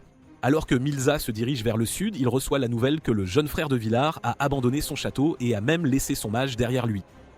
Il croit que c'était parce que les nobles n'ont pas encore accepté Théo comme un allié digne de confiance, et il veut s'emparer du château avant de s'occuper de Lassik. Il dit à son mage de conquérir le château dès que possible, et il laisse une partie de son armée pour le garder. Alors que Milza continue son voyage après cela, il découvre que Théo l'a dupé et a rassemblé une grande armée pour le combattre de front. Il est furieux de le vaincre, mais son mage lui déconseille de le faire car ils sont largement en infériorité numérique. Milza est furieux qu'on lui dise de fuir à nouveau et pointe son poignard sur le mage, mais il accepte finalement son conseil et se retire dans son château. Là, il attend que ses alliés viennent l'aider à combattre l'armée de Théo, mais apprend que Marion vient l'aider avec seulement 3000 soldats et qu'ils n'ont aucune nouvelle des Vikings. Voyant la forteresse temporaire et la vaste armée devant lui, Milza sent que c'est peut-être le moment où il goûtera enfin à la défaite, mais il n'est pas prêt à s'effondrer sans combattre. Cependant, les mauvaises nouvelles continuent de s'accumuler devant lui et Lassik arrive aussi au château avec son armée. Milza décide qu'il ne peut pas attendre l'arrivée de Marion et part affronter les ennemis seul. Son mage le supplie d'arrêter, lui disant que ce serait pratiquement un suicide de combattre lui-même la vaste armée. Milza refuse son conseil, lui disant qu'il ne doit pas laisser Marianne s'impliquer dans cette guerre car si elle perd aussi, les forces de l'Alliance seront condamnées. Il remercie son mage de l'avoir aidé dans ses batailles précédentes et affirme ensuite que Théo est un visionnaire qui a réalisé que le vrai pouvoir réside dans le peuple. Cependant, Milza n'est pas encore prêt à accepter cela et déclare qu'il se battra pour ses idéaux jusqu'à la mort. Son mage le suivant. Il chevauche avec son armée et Théo reçoit le signal que la bataille est sur le point de commencer. Milza ignore la forteresse temporaire devant lui et se dirige droit vers la base de Théo, même si ses soldats tombent ou sous les archers ennemis. Alors que la moitié de son armée traverse la forteresse, un capitaine du côté de Théo ferme la porte et engage les soldats restants dans la bataille.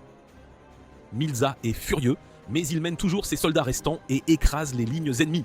Il est sur le point de percuter l'armée de Lassik, mais décide de changer de direction au dernier moment pour attaquer Théo à la place. Lassik n'est pas content de cela et décide de poursuivre Milza. Et le jeune frère de Villar arrive là pour le soutenir. Pendant ce temps, l'armée de Milza fonce vers Théo qui décide d'éloigner les civils du champ de bataille car il ne veut pas qu'ils meurent inutilement. Il leur dit de battre en retraite car ils ne font pas le poids face à l'armée de Milza, mais les civils ne veulent pas cela. Ils veulent se venger de l'homme qui en a tué tant et demandent à Théo de leur accorder sa protection et de les mener au combat. Il est ému par leur détermination et crée son drapeau géant pour accorder sa protection aux soldats. Bientôt, Milza franchit la clôture sur son chemin et se fraye un chemin jusqu'à Théo. Ses soldats le suivent, mais ils sont forcés de battre en retraite à cause de la pluie de flèches qui arrive sur eux. Milza continue de dévier les flèches en cherchant Théo, mais Siluka le force à s'arrêter en l'attaquant avec un éclair. Immédiatement après, Aixela lui saute dessus avec un coup puissant et Milza le bloque d'une manière ou d'une autre. Les jumeaux loups-garous l'attaquent ensuite, mais il parvient à repousser Aixela et à vaincre les jumeaux en une seule attaque. C'est au tour d'Irvine et il tente d'assassiner silencieusement Milza qui arrête son attaque et le fait rouler sur le sol. Pendant qu'il est distrait par cela, Siluka utilise une boule de feu géante pour le tuer. Mais Milza survit d'une manière ou d'une autre et la charge. Il l'attaque, mais Théo vient sauver sa bien-aimée au dernier moment. Milza le défie de le combattre en 1 contre 1 et Théo accepte son défi à l'horreur de Siluka. Elle lui dit qu'il n'a aucune chance en duel et que l'avenir du continent sera en danger s'il meurt. Elle craint qu'il ne meure, mais comme il répond qu'il ne peut pas reculer devant ce combat, elle lui demande de gagner. Théo la serre dans ses bras en lui demandant de lui faire confiance, puis se dirige vers Milza. Tous deux enchantent leurs armes avec leur blason et tout le champ de bataille s'arrête pour regarder leur chef se battre. Milza attaque le premier et Théo suit sa stratégie de bloquer ses attaques puis de contre-attaquer au bon moment. Milza esquive son attaque et tente de porter un coup fatal, mais Théo le bloque avec son bouclier. Milza continue de l'attaquer et Théo reçoit quelques coupures mineures, même s'il essaie de bloquer toutes les attaques entrantes. Milza continue de le maudire pendant qu'ils se battent et il est bientôt à bout de souffle. Théo lui dit qu'il est devenu beaucoup plus faible depuis leur dernier combat et remarque qu'il semble déjà à sa limite. Milza devient furieux en entendant cela et attaque imprudemment, épuisant davantage son endurance. Il perd l'équilibre après quelques coups et Théo souligne que son armée s'est déjà rendue. Milza refuse de mourir si facilement et charge Théo à nouveau, qui parvient à le désarmer et à le mettre à genoux. Il l'approche froidement et lui demande de rendre son blason ou de mourir, et il choisit de mourir. Théo le poignarde à travers la poitrine et l'achève. Le mage de Milza ne supporte pas le fait que son seigneur soit mort, alors il se suicide pour suivre ses traces. Après cela, le blason de Milza se brise et se transforme en une sphère d'énergie du chaos. Avec l'approbation de ses alliés, Théo l'absorbe et son blason évolue. Il déclare qu'ils ont réussi à venger la mort de Villar et observe un moment de silence pour leur ancien chef. Siluka court vers lui et le serre dans ses bras, exprimant à quel point elle est soulagée qu'il ait gagné. Elle lui demande de ne plus jamais faire ça, et Théo l'assure qu'il ne le fera pas car il n'y a personne qu'il veuille vaincre personnellement maintenant. Sur ce, les nuages au-dessus d'eux se dispersent, et Théo s'occupe de célébrer sa victoire avec ses alliés. Pendant ce temps, Marion apprend que Milza est mort héroïquement en combattant Théo. Elle est bouleversée d'avoir perdu son plus fort allié et exige furieusement de savoir pourquoi il n'a pas pu les attendre. Son mage lui dit que Milza a réalisé qu'il était inutile d'attendre des renforts et qu'il ne voulait pas que Marianne soit en danger. Elle accepte sa défaite dans cette bataille et décide de retourner immédiatement sur son territoire avant que Théo et ses alliés ne l'attaquent, Aka. D'autre part, Théo et ses alliés atteignent le château qu'ils ont pris à Milza et rendent hommage à Villar. Après cela, Lassix s'agenouille devant Théo et propose de redevenir son subordonné en renonçant à son blason. Théo demande aux nobles s'il y a une objection et la reine Mamie répond que tout le monde l'a accepté comme leur chef et propose de devenir sa subordonnée aussi. Même le frère de Villar veut devenir le subordonné de Théo, surprenant tout le monde. Théo les accepte tous et Siluka le déclare chef officiel du traité et tout le monde l'applaudit alors qu'il prend le trône. Théo déclare ensuite qu'il s'efforcera de perpétuer l'héritage de Villar et d'assurer une paix éternelle sur le continent. Il annonce qu'ils maintiendront une position neutre et se sépareront de l'Union pour se réconcilier avec l'Alliance. Lassix et d'autres ne pensent pas que ce soit une sage idée car cela peut entraîner un déséquilibre des pouvoirs, l'Union devenant trop faible et l'Alliance prenant le dessus. Théo répond qu'ils soutiendront toujours l'Union tout en essayant de mettre fin à leur bataille avec l'Alliance pour créer un bon équilibre. Il déclare que leur avenir dépend de l'Union maintenant et qu'ils doivent de les faire coopérer. Théo annonce ensuite qu'ils peuvent laisser ces choses ennuyeuses pour demain car aujourd'hui est le moment de célébrer leur victoire. Il organise la fête la plus incroyable vue depuis des années et tout le monde s'amuse vraiment. La fête se termine tard dans la nuit, Siluka retourne dans sa chambre et y trouve Théo qui l'attend. Il veut lui parler de quelque chose d'important et l'invite dans sa chambre. Elle lui sert du thé, puis le félicite d'être devenu le chef du traité. Elle affirme que tous les nobles l'ont accepté comme leur leader et que le peuple le respecte plus que jamais. Théo est soudainement pris du syndrome de l'imposteur, se sentant indigne de l'amour et du respect qu'il reçoit. Il se reproche toujours la mort de milliers de soldats et de civils, et promet de veiller à ce que de telles tragédies ne se reproduisent pas en plus. Théo déclare ensuite que son objectif final reste le même, retourner dans sa patrie et y régner en paix. Cependant, il y a un petit changement dans ses plans, et il veut que Siluka soit avec lui aussi. Elle répond qu'elle lui a juré une loyauté éternelle et le servira toute sa vie, et Théo réalise qu'il n'arrive pas à la toucher. Il la serre dans ses bras en lui disant qu'il la veut à ses côtés, non pas comme sa magicienne sous contrat, mais comme son épouse. Siluka est touchée et se met à pleurer en acceptant sa proposition. Elle lui dit qu'ils devraient garder leur relation secrète jusqu'à ce que tout soit résolu, puis l'embrasse, lui demandant de ne pas mourir dans les batailles à venir. Peu après, Théo et Siluka rendent partir en visite à Priscilla et lui annoncent que le pape a déclaré être le propriétaire du Saint Graal. Siluka pense que Priscilla était la véritable propriétaire du Saint Graal car c'est la forme de son blason. Priscilla confirme et Théo demande aux filles d'expliquer ce qu'est le Saint Graal. Siluka explique que l'Église prétend que si tous les blasons du monde sont unis au Saint Graal, ils peuvent invoquer un dieu capable de détruire le chaos une fois pour toutes, et c'est la même chose que le blason de l'empereur. Siluka pense que puisque Priscilla est la véritable propriétaire du Saint Graal, le faux pape pourrait tenter de l'attaquer et elle avertit aussi Théo car le pape pourrait s'en prendre à son blason également. Il répond que s'il peut sauver le monde en abandonnant son blason, il le fera volontiers. Plus tard ce jour-là, ils apprennent que le meilleur ami de Villar et l'un des nobles les plus puissants de l'Union sont morts dans la guerre contre Marianne. Siluka a reçu le rapport indiquant que le nouveau chef de l'Union, Dawson, l'a trahi et a saboté son armée avant de changer de camp pour l'Alliance. Elle déclare que le traître essaie de rallier les nobles de l'Alliance à sa cause, mais qu'il n'y est pas encore parvenu. Théo est troublé en entendant cela et il craint que l'Union ne soit sur le point d'être détruite à l'instant même. Siluka lui dit qu'elle a une idée qui pourrait changer la donne et suggère qu'ils aillent en parler à Alexis. Théo doute qu'il soit bien accueilli après avoir quitté l'Union. Siluka est convaincu qu'Alexis sera toujours disposé à leur parler. Ils prennent un navire et atteignent le territoire d'Alexis. Théo aperçoit d'énormes navires de guerre cuirassés au port et Siluka lui dit que ces navires sont si lents qu'ils sont inutiles en temps de guerre et qu'on les appelle donc des navires de paix. Alors qu'ils admirent les navires, Irvine vient leur dire qu'Alexis veut les rencontrer immédiatement. Ils se rentrent dans sa salle d'art et Alexis est toujours le même vieux femboy qui s'extasie devant les exploits de Théo dans la guerre récente. Il est déçu que Théo et ses alliés se soient séparés de l'Union et demande son retour, lui offrant même le poste de chef de l'Union. Théo refuse car il veut servir de médiateur entre l'Union et l'Alliance, mais Alexis ne pense pas qu'ils puissent un jour s'entendre à nouveau. Il pense que s'il n'avait pas été si catégorique sur les négociations pacifiques avec l'Alliance, il n'aurait pas perdu Villars et d'autres nobles. Théo le console, disant que s'il avait décidé de faire la guerre, il aurait perdu Marianne. Alexis se lamente en disant qu'elle est toujours la personne la plus importante pour lui, et c'est pourquoi il a cherché à obtenir la paix, mais Marianne était différente et elle lui a fait la guerre à la place. Siluka lui dit que Marian veut juste créer le blason de l'empereur en conquérant le continent.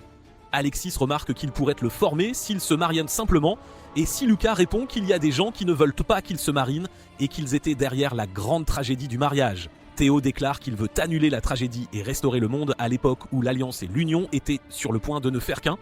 Alexis estime que c'est impossible maintenant et Siluka le confronte, disant qu'ils ont juste besoin de trouver un équilibre entre l'Union, l'Alliance et le traité pour que cela se produise. Elle dit à Alexis que la plupart des nobles de l'Union n'ont pas connu la guerre et que leurs armées sont donc encore entièrement intactes, tandis que les armées de l'Alliance sous Marianne ont subi de lourdes pertes. Elle lui demande de se lever et de renverser la situation, mais Alexis est une mauviette qui n'ose pas faire ça. Théo lui dit qu'il doit le faire pour sauver Marianne, qu'il aime toujours. Il croit que même si elle conquiert le continent et crée le blason de l'empereur, elle ne pourra jamais trouver le bonheur sans l'homme qu'elle aime. Alexis n'arrive pas à croire que Marianne l'aime toujours et Théo lui assure que oui. Il demande à Alexis d'arrêter sa femme et celui-ci se souvient comment il s'était autrefois promis de se marier. Alexis se ressaisit soudainement et prend son épée en marchant dehors. Tout le monde est choqué de voir le fanboy avec une arme et il dit à sa magicienne qu'il est sur le point d'attaquer le traître Dawson. La magicienne n'y croit pas mais elle ordonne quand même que l'armée soit assemblée immédiatement. Alors que la nouvelle de l'entrée en action d'Alexis parvient aux soldats, ils sont vraiment impatients de se joindre au combat. Pendant ce temps, Dawson profite de sa vie après avoir rejoint l'Alliance et il pense que personne ne peut le vaincre maintenant. Il affirme que l'Union est pleine d'idiots et de faibles quand soudain un soldat fait irruption dans sa chambre pour lui dire qu'Alexis mène une armée gigantesque vers leur château.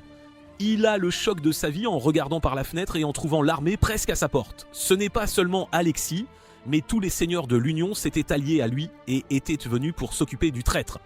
Voir une armée aussi grande fait que Dawson se chie dessus et il contacte Marianne pour qu'elle lui envoie des renforts. Elle prétexte que son armée est occupée à combattre le traité et qu'ils ne peuvent pas se permettre de lui venir en aide. Au lieu de cela, elle lui demande de prouver sa valeur et de vaincre ses ennemis seul pour être accepté par les autres membres de l'Alliance. Dawson réalise qu'il est foutu et envoie sa magicienne à Alexis pour lui demander de le reprendre dans l'Union. Alexis refuse de laisser partir ce rat et déclare que si Dawson rend son blason et ses terres, il le laissera vivre. Il est furieux en recevant ce message et décide de faire la guerre aux forces de l'Union. Il motive son armée et les mercenaires qui travailleront pour lui en leur promettant de grandes récompenses s'il gagne. Alors qu'Alexis voit l'armée de Dawson charger vers lui, il soupire car il veut toujours que les choses se terminent sans effusion de sang. Il utilise ses talents d'artiste et agite sa baguette pour accorder une protection à ses troupes alors qu'il les envoie au combat. Il ordonne à la cavalerie d'encercler les troupes ennemies et de les concentrer dans des espaces restreints afin que les archers puissent les atteindre facilement. Sa stratégie d'encerclement et d'achèvement des ennemis est super efficace et les soldats ennemis ne peuvent même pas trouver une ouverture pour riposter. Alors que Dawson regarde le champ de bataille, il réalise qu'Alexis essaie de peindre des chevaliers étoilés. Il voit sa force écrasante et accepte la défaite. Bientôt, la nouvelle de la défaite de Dawson parvient à Marianne qui ne s'en soucie pas vraiment. Elle demande à Obost qui dirigeait les forces de l'Union et reste sans voix car il lui dit que c'est Alexis qui a mené son armée avec brio. Marianne n'arrive pas à croire qu'il ait rejoint la bataille et elle ordonne à Obost de dire à tous ses alliés de ne pas le sous-estimer simplement parce qu'il n'a pas l'air d'un combattant. Elle se précipite dans sa chambre et s'effondre sur le lit, se demandant pourquoi Alexis, de toutes les personnes, avait dû entrer sur le champ de bataille. Elle s'inquiète pour lui et ne veut pas qu'il soit entraîné dans la guerre sanglante qui est sur le point d'éclater. Peu après, Alexis mène la marine pour combattre les Vikings qui font partie de l'Alliance. Il emmène avec lui les énormes navires de guerre cuirassés lents. Et dès qu'il aperçoit l'ennemi, il ordonne à ses hommes de s'arrêter et de prendre sa formation en cercle. Le roi des Vikings ordonne à ses hommes de foncer vers Alexis à toute vitesse, remarque la formation étrange et décide d'encercler la flotte ennemie et d'attaquer de toutes parts. Il utilise son blason et accorde sa bénédiction à ses soldats, les rendant plus agressifs. Alexis ordonne à ses hommes de monter sur de plus petits bateaux et d'attendre que les Vikings se rapprochent. Au moment où les Vikings commencent à se disperser, il donne l'ordre de charger et accorde sa protection aux soldats. Les soldats sur les bateaux font pleuvoir des flèches sur les Vikings berserk qui ne s'arrêtera pas même après avoir été touchés. Alexis commande ensuite à son cuirassé géant de commencer à attaquer. Alors que leurs attaques coulent les navires ennemis, certains Vikings parviennent à s'approcher du navire et tentent d'y grimper. Les soldats les poignardent et les renvoient à la mer. Et la bataille continue ainsi. En soirée, les Vikings ont perdu la moitié de leur navire, tandis qu'Alexis n'a encore subi aucune perte. Le roi des Vikings est furieux d'être sur le point d'être vaincu et malgré les conseils de ses généraux de battre en retraite, il refuse de reculer. Il déclare qu'il se battra comme un homme et mourra sur le champ de bataille et il utilise toute la puissance de son blason pour entrer en mode bête avec ses soldats restants. Il charge vers Alexis et monte à bord de l'un de ses navires avant de tuer tous les soldats qui s'y trouvent. Les soldats ordinaires ne font pas le poids face à lui et aux Vikings berserk et le roi se dirige bientôt vers le navire principal pour affronter Alexis. Des archers l'encerclent et l'attaquent de toutes parts, et il riposte en ignorant tous les dégâts qu'il subit. Il continue de marcher vers Alexis en fauchant les soldats, mais ils le frappent alors avec un énorme harpon, lui infligeant des dégâts critiques. Même cela ne suffit pas à abattre cette force de la nature, et il retire le harpon de sa poitrine avant de marcher vers son ennemi. Maintenant, tous les soldats sont terrifiés à l'idée même de l'attaquer, et Alexis se met à pleurer en voyant son état pitoyable. Les soldats encerclent Alexis et chargent à nouveau le roi viking. Mais il les repousse simplement. La magicienne d'Alexis intervient enfin et lance des couteaux empoisonnés sur le viking pour le neutraliser. Profitant de cette occasion, un soldat décapite le roi, mais il continue d'avancer sans sa tête. Il finit par tomber et le sang qui jaillit de son corps inonde tout le navire. Alexis se sent faible sur ses jambes en voyant cette scène macabre et ses magiciens le soutiennent alors que le blason du roi se brise et que son énergie chaotique commence à se rassembler. Il s'avance et la rassemble en lui-même. Peu après, Siluka rend visite à Marianne pour lui dire qu'après la défaite du roi viking, les trois forces, à savoir l'Alliance, l'Union et le Traité, sont à égalité. Elle veut créer une trêve entre l'Alliance et l'Union, mais Marianne refuse son offre, affirmant que l'Alliance est toujours plus forte et qu'elle est prête à affronter tout le monde à sa manière. Siluka accepte sa décision, mais la prévient tout de même que se battre entre eux n'est pas une sage décision, car c'est ce que leur véritable ennemi souhaite. Marian lui demande de quoi elle parle et Siluka lui dit que l'Académie des magiciens est probablement la racine de tout mal. Elle n'a aucune preuve mais croit que ce sont eux qui ont invoqué le démon lors de la grande tragédie du mariage. Marian dit qu'ils découvriront la vérité après la fin de la bataille et alors que Siluka commence à partir, elle lui demande ce qu'ils ont dit à Alexis pour le faire rejoindre le combat. Siluka répond qu'Alexis veut l'empêcher de s'engager sur la voie de la violence car cela ne fera que lui nuire à la fin. Marianne s'emporte en entendant cela et déclare qu'elle ne s'arrêtera pas après tant de sacrifices et Siluka répond que Théo et Alexis sont tous deux prêts à l'arrêter avant de s'excuser. Marianne ordonne à Obost de rassembler tous les nobles de l'Alliance car elle prévoit de mener une guerre totale contre le Traité et l'Union. Alors qu'il part, elle commence à frissonner de peur, anticipant la guerre horrible à venir, mais elle reprend ensuite sa résolution pour aller jusqu'au bout. Théo et ses alliés ont atteint le lieu du futur champ de bataille à l'avance et ont déjà commencé les préparatifs. Ils tiennent une réunion et Siluka annonce que l'armée de Marianne arrivera bientôt sur les lieux et elle estime qu'ils sont moins de 40 000. Les forces de l'Union arrivent également mais cela prendra un certain temps. Les nobles sont inquiets de devoir affronter l'Alliance seuls au début, mais Théo les assure qu'il n'y a pas lieu de s'inquiéter de quoi que ce soit. Il suggère qu'ils n'ont pas besoin d'être agressifs et que tenir la position jusqu'à l'arrivée de l'Union sera la meilleure chose à faire. Bientôt, Marianne arrive sur le champ de bataille avec son armée et ordonne que l'attaque commence. Ses alliés attaquent et chevauchent d'énormes bêtes magiques pour percer les lignes ennemies et Siluka les aperçoit venir vers eux. Elle sait que ce doit être la stratégie de son père, mais elle est prête à le déjouer cette fois-ci. Les archers du traité attaquent en premier, mais ils ne peuvent pas endommager les bêtes magiques blindées et se retirent alors que les ennemis franchissent la frontière. Les archers, au sommet des bêtes géantes, commencent à contre-attaquer mais ils sont abattus grâce aux tours dotés de puissants mécanismes de lancement de flèches. La bête est enragée alors qu'elle est transpercée par les flèches et détruit une tour avant d'avancer. Un piège à fausse l'attend là et la bête y tombe avant que les soldats ne l'achèvent avec un barrage de flèches. Les forces de l'Alliance décident de battre en retraite, voyant leur plus grande arme abattue, mais Lassic les attaque par le flanc. D'une autre direction, le frère de Villard ordonne aux archers d'attaquer les ennemis et ils se retrouvent submergés. Marianne réalise que les choses ne se présentent pas bien pour eux et apprend que les Vikings ne peuvent pas leur envoyer de soldats car ils mènent une bataille navale à proximité. La reine Mami s'occupe d'eux et elle ordonne à ses soldats de prendre des explosifs sur des bateaux pour attaquer les Vikings. Le prince viking ordonne à sa flotte de se disperser, mais la magicienne de Mami augmente la vitesse des bateaux explosifs et les fait entrer en collision avec les navires vikings, entraînant une série d'énormes explosions qui secouent le champ de bataille.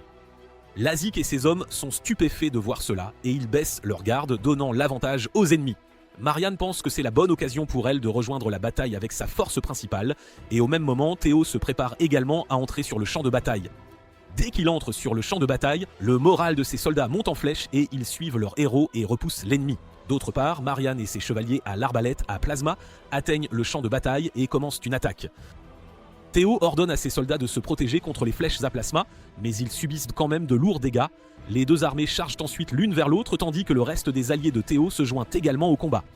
Lazik continue de faucher les chevaliers ennemis, tandis que Siluka s'occupe de nombreux magiciens à la fois. Etchela fait des ravages comme toujours, et Irvine, avec les jumeaux, élimine rapidement les archers de l'Alliance. La bataille continue avec les deux côtés étant à égalité. Siluka bloque tout un barrage de flèches à plasma avec sa magie, mais elle est maintenant à bout de souffle. Elle essaie de se battre à nouveau mais s'effondre et Théo la rattrape avant qu'elle ne tombe. Alors que les choses semblent désespérées, Alexis arrive avec son armée et les soldats de Théo pensent donc qu'ils vont gagner maintenant. Marianne réalise qu'ils ne peuvent pas gagner contre les deux et ordonne à ses troupes de battre en retraite immédiatement. Théo décide de se retirer également du champ de bataille et dit à Siluka d'organiser une nouvelle réunion entre les trois leaders. La réunion a lieu et Marianne ne peut pas regarder Alexis dans les yeux tandis qu'il ne peut s'empêcher de la fixer.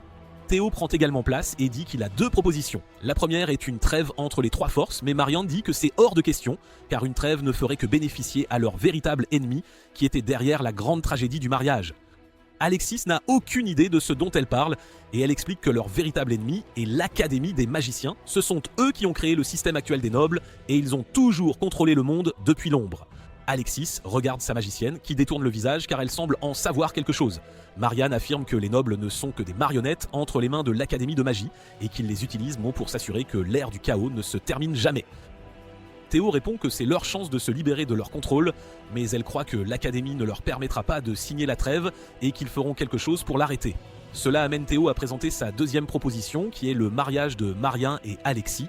Les amants tragiques tressaillent en entendant cela, et Marianne dit à Théo que cela ne fonctionnera jamais car la tragédie ne fera que se répéter. Elle sait que l'Académie agira une fois les blasons unifiés, et c'est pourquoi elle s'est battue seule tout ce temps, afin d'être leur seule cible. Elle est prête à se sacrifier pour faire comprendre aux habitants du continent que l'Académie de magie est leur véritable ennemi, afin que quelqu'un puisse arranger les choses à l'avenir. Théo déclare que la meilleure chance d'arranger les choses est avec eux maintenant, mais Marianne hurle qu'elle ne l'acceptera pas. Alors qu'il la presse de lui donner les raisons de son entêtement, elle répond les larmes aux yeux qu'elle ne veut pas qu'Alexis soit entraîné dans la guerre sanglante. Elle veut juste qu'il soit en sécurité, mais il dit qu'il ne veut rien d'autre que de se battre à ses côtés. Alexis la conduit dehors et lui demande de regarder son armée, qui a été arrangée en forme de fleurs comme celle qu'il avait laissée devant sa chambre à l'Académie. Marianne est émue et Alexis s'agenouille devant elle en lui demandant de devenir sa reine. Elle se détourne en disant qu'elle ne le mérite pas car elle a laissé Milza lui prendre sa virginité. Alexis est choqué d'entendre cela mais il demande à Marianne si elle était amoureuse de Milza en faisant l'acte. En apprenant qu'elle n'a jamais eu de sentiments pour le prince, il affirme qu'il n'y a aucun problème dans ce cas. Alexis déclare qu'il l'aime toujours malgré tout et veut qu'elle accepte son amour. Marianne pleure, disant qu'elle est responsable de la mort de milliers de personnes et n'a pas le droit d'être heureuse, et il lui tient les mains, lui disant qu'il partagera aussi son malheur. Marianne est surprise, mais elle est toujours dubitative, alors Théo décide de révéler que Siluka et lui se sont également mariés en secret. Siluka est gênée qu'il ait révélé leur grand secret de cette manière. Mais elle soutient son homme alors qu'il explique que les gens qui s'aiment devraient rester ensemble quoi qu'il arrive. Il déclare que si le monde n'autorise pas leur histoire d'amour, il le changera à tout prix. Marianne est finalement convaincue et demande à Alexis une dernière fois s'il veut toujours l'épouser. Il est prêt à répéter ces mots aussi longtemps qu'elle en aura besoin et elle se met à pleurer en acceptant sa proposition. Ils s'embrassent et leurs soldats les acclament avec joie. Plus tard, Marianne et Alexis disent à Théo qu'ils lui remettront tous deux leur blason afin que ce soit lui qui devienne l'empereur. Il croit donc qu'il est le seul homme capable de changer le monde et Siluka lui dit d'accepter. Théo accepte leur décision et demande à Siluka de relayer ce message sur tout le continent. Pendant ce temps, le directeur de l'Académie de magie a appris l'unification des trois factions nobles et a commencé à agir. Il envoie des assassins après les sorciers plus loyaux à leurs nobles qu'à l'Académie et s'en occupe dans l'ombre. Alors qu'il observe la destruction, le roi vampire Dimitri apparaît derrière lui. Le chef des sorciers l'informe que les nobles se sont unis pour créer le sceau de l'empereur et que l'Académie doit maintenant les affronter dans une bataille directe si Legimat réussit. Il affirme que tout cela est pour accomplir le désir de leur maître et le roi vampire acquiesce en disparaissant. Alors que Théo et Siluka sont assis au bord du lac, ils reçoivent un message d'un sorcier attaqué par des assassins. Ils diffusent le message à tous les sorciers du continent pour leur dire que l'Académie est en marche. Ils ont déclaré leur intention d'attaquer tous les sorciers loyaux aux nobles, et bientôt, ils feront la guerre aux nobles eux-mêmes. Le sorcier dit à tous de briser leurs baguettes car l'Académie les traque et les avertit de se méfier de la nature sombre de l'Académie. Théo et d'autres chefs convoquent immédiatement une réunion pour informer les nobles de la déclaration de guerre de l'Académie de magie. Siluka affirme que l'Académie de magie ne laissera pas le blason de l'empereur se former à tout prix et que son seul choix est de les combattre. Elle annonce ensuite le plan de fusion de l'Alliance, de l'Union et du Traité en une armée impériale qui marchera vers l'Académie de magie. Tout le monde est ravi de l'entendre, mais Théo les avertit que la bataille sera plus difficile que jamais et que ceux qui ne souhaitent pas combattre sont libres de partir dès maintenant. Les nobles n'ont aucun doute quant à rejoindre le combat, mais la reine maman demande aux sorciers ce qu'ils vont faire. Tous les sorciers affirment être loyaux envers leur maître et qu'il n'est pas question de les quitter, mais le sorcier d'Alex déclare qu'il se rangera du côté de l'Académie.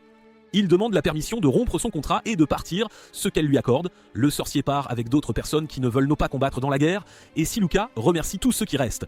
Elle dit ensuite à tous les sorciers de briser leurs baguettes, car l'Académie peut les traquer et les espionner à travers elle.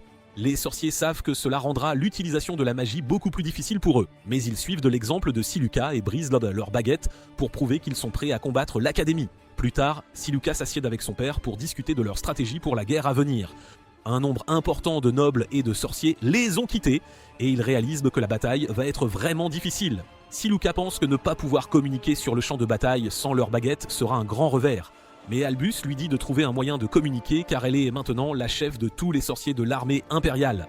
Elle est heureuse d'entendre que son père lui fait confiance et remarque que c'est la première fois qu'ils travaillent ensemble. Soudain, Aixella arrive à la tente et son humeur s'aigrit en voyant Obost. Siluka lui dit de se joindre à la réunion et essaie de la convaincre de pardonner à son père d'avoir tenté de la tuer.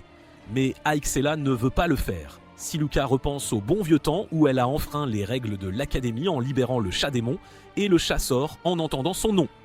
Aixella dit qu'elle ne pouvait pas croire que le directeur de l'Académie de magie était si catégorique à l'idée de la tuer ce jour-là et qu'Abuste avait décidé de le soutenir au lieu de protéger sa fille. Siluka remercie Aixella de l'avoir éloignée de l'Académie ce jour-là, sacrifiant même sa carrière de sorcière pour elle.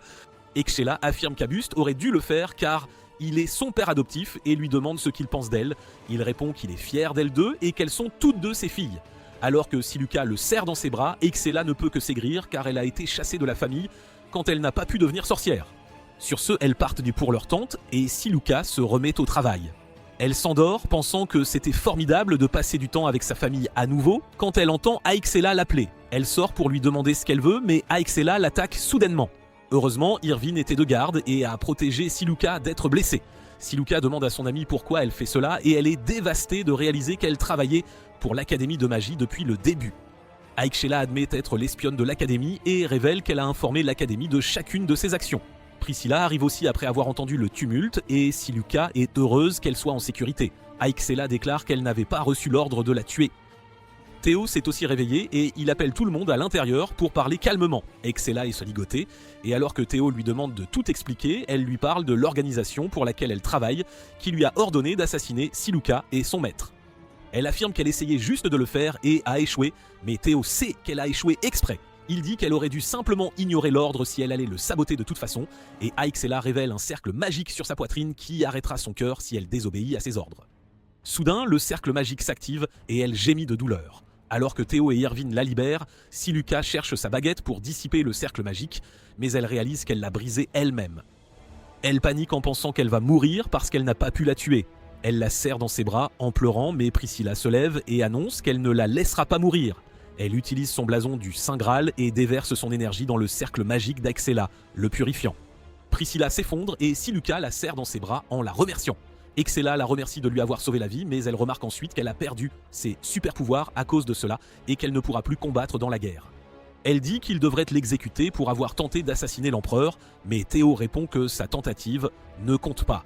Il lui demande ensuite de révéler tout sur son organisation secrète. Axella lui dit que ce sont eux qui ont demandé à la sorcière noire Yana d'invoquer le Seigneur Démon pendant la grande tragédie du mariage.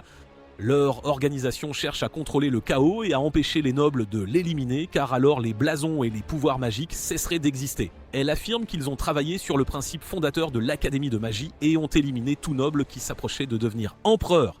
Siluka ne comprend pas pourquoi l'Académie de magie s'efforce tant de préserver le chaos et estime que la simple perte des pouvoirs magiques n'est pas une raison suffisante. Axella dit que c'est suffisant pour rallier de nombreux seigneurs et surhumains à leur cause. Juste à ce moment-là, un soldat se précipite dans la tente et dit à Théo que de nombreux nobles et surhumains ont commencé à faire des ravages au sein de l'armée impériale. Il réalise qu'ils sont aussi des partisans de l'organisation et décide de prendre les choses en main immédiatement. Axella veut aussi aider, mais Siluka la serre dans ses bras par derrière et Théo décide de les laisser exprimer leurs sentiments en privé. Pendant ce temps, les nobles et surhumains en furie ont tous été vaincus. Après un combat qui a duré toute la nuit, alors que les chefs observent les soldats et nobles tomber, Théo se demande si le blason de l'empereur est vraiment une telle menace pour l'Académie de magie qu'ils iront si loin. Alex veut aussi connaître la réponse, mais Marion pense qu'il devrait se concentrer sur la défaite de l'Académie de magie pour l'instant. Abbas pense qu'ils ne sont pas encore prêts à les combattre, mais Théo croit qu'ils n'ont pas d'autre choix. Il affirme qu'ils ont le soutien des masses et ordonne à ses troupes de marcher vers l'Académie dès que possible. Pendant ce temps, l'Église a aussi décidé de se joindre à la guerre. Le faux pape déclare que les nobles sont tous inutiles et qu'ils ne font que se faire la guerre les uns aux autres. Il déteste Théo le plus puisqu'il est le chef des nobles et il lui déclare une guerre sainte. Ironiquement, il utilise son blason pour créer un drapeau géant et bénit ses subordonnés de la même manière que Théo. L'armée de l'Église atteint bientôt le groupe de Théo et tout le monde se demande pourquoi ils se sont soudainement retournés contre eux.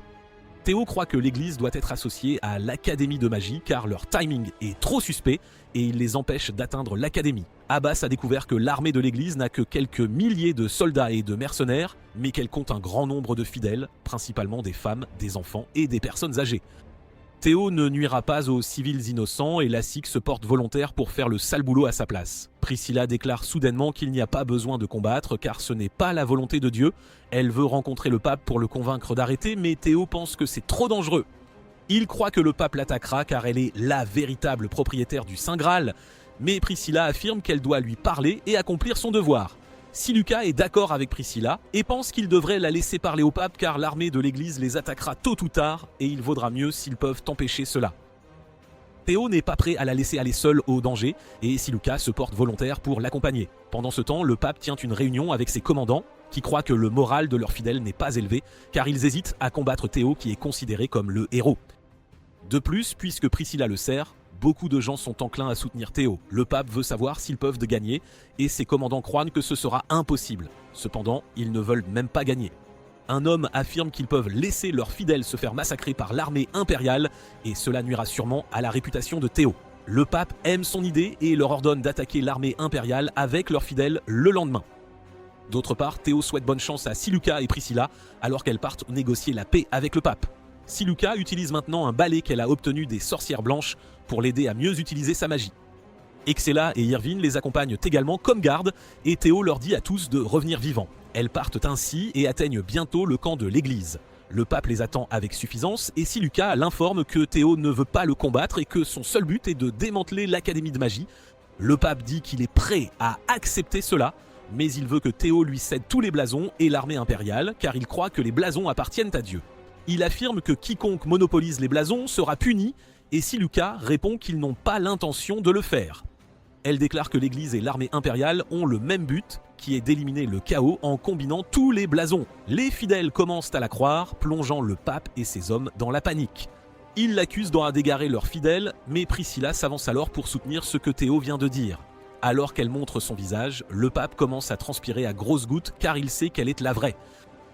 Priscilla dit à la foule que Théo veut vraiment apporter la paix à tous et qu'il est prêt à soutenir l'Église pour cela. Elle déclare que le fondateur de l'Église a clairement indiqué qu'ils ne devaient pas essayer d'imposer leurs croyances religieuses à qui que ce soit, et la foule la croit. Alors que l'élan se tourne vers elle, Priscilla affiche son blason, et en le voyant, les fidèles de l'Église réalisent donc que c'est le véritable Saint Graal. Ils sont émus aux larmes et s'inclinent devant elle, l'acceptant comme leur chef.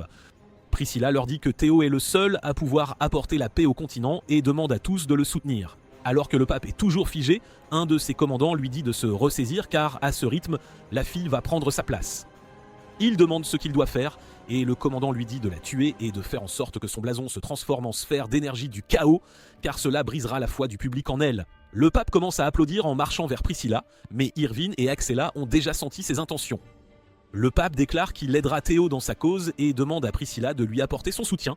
Elle le regarde avec des yeux sans vie, connaissant parfaitement son destin imminent. Le pape sort un couteau et alors qu'Irvine se précipite pour l'arrêter, Priscilla lui ordonne de s'arrêter d'un regard perçant. Elle laisse le pape faire semblant de l'embrasser et il la poignarde. Tout le monde panique alors que Priscilla tombe et le pape ordonne à ses soldats d'arrêter Siluca tout en déclarant Priscilla hérétique. Axella perd son sang-froid et attaque les chevaliers, mais Siluca l'arrête car si elle tue le pape il n'y aura aucun moyen d'éviter une guerre avec l'église. Le pape déclare que le blason sacré de Priscilla est un faux et se convertira en sphère de chaos après sa mort. Siluca réplique en disant que c'est la loi de la nature, mais Priscilla lui dit de ne pas être triste. Elle affirme que c'était son véritable devoir qu'elle devait accomplir, et alors qu'elle meurt, au lieu du chaos, une énergie divine se libère de son corps. Siluca tombe à genoux en voyant son ami mourir, et alors que les soldats de l'église tirent leurs épées, elle se lève et s'adresse aux fidèles, leur demandant s'ils n'ont pas vu le péché commis par leur pape à l'instant. Elle l'accuse d'être un imposteur et le pape ordonne à ses soldats de les attaquer. Axella charge et tue les soldats attaquants et Irvine la rejoint. Il défend tous les soldats avec facilité, puis le blason de Priscilla commence à briller encore plus fort au lieu de se transformer en sphère de chaos. Les fidèles s'exclament que c'est la vraie, et même le pape réalise qu'il a fait la plus grande erreur de sa vie en la tuant. Le commandant lui dit d'absorber le blason et de devenir la propriétaire du véritable Saint Graal pour être utile à l'organisation secrète, mais le pape en a assez maintenant et il lui dit de tuer à la place.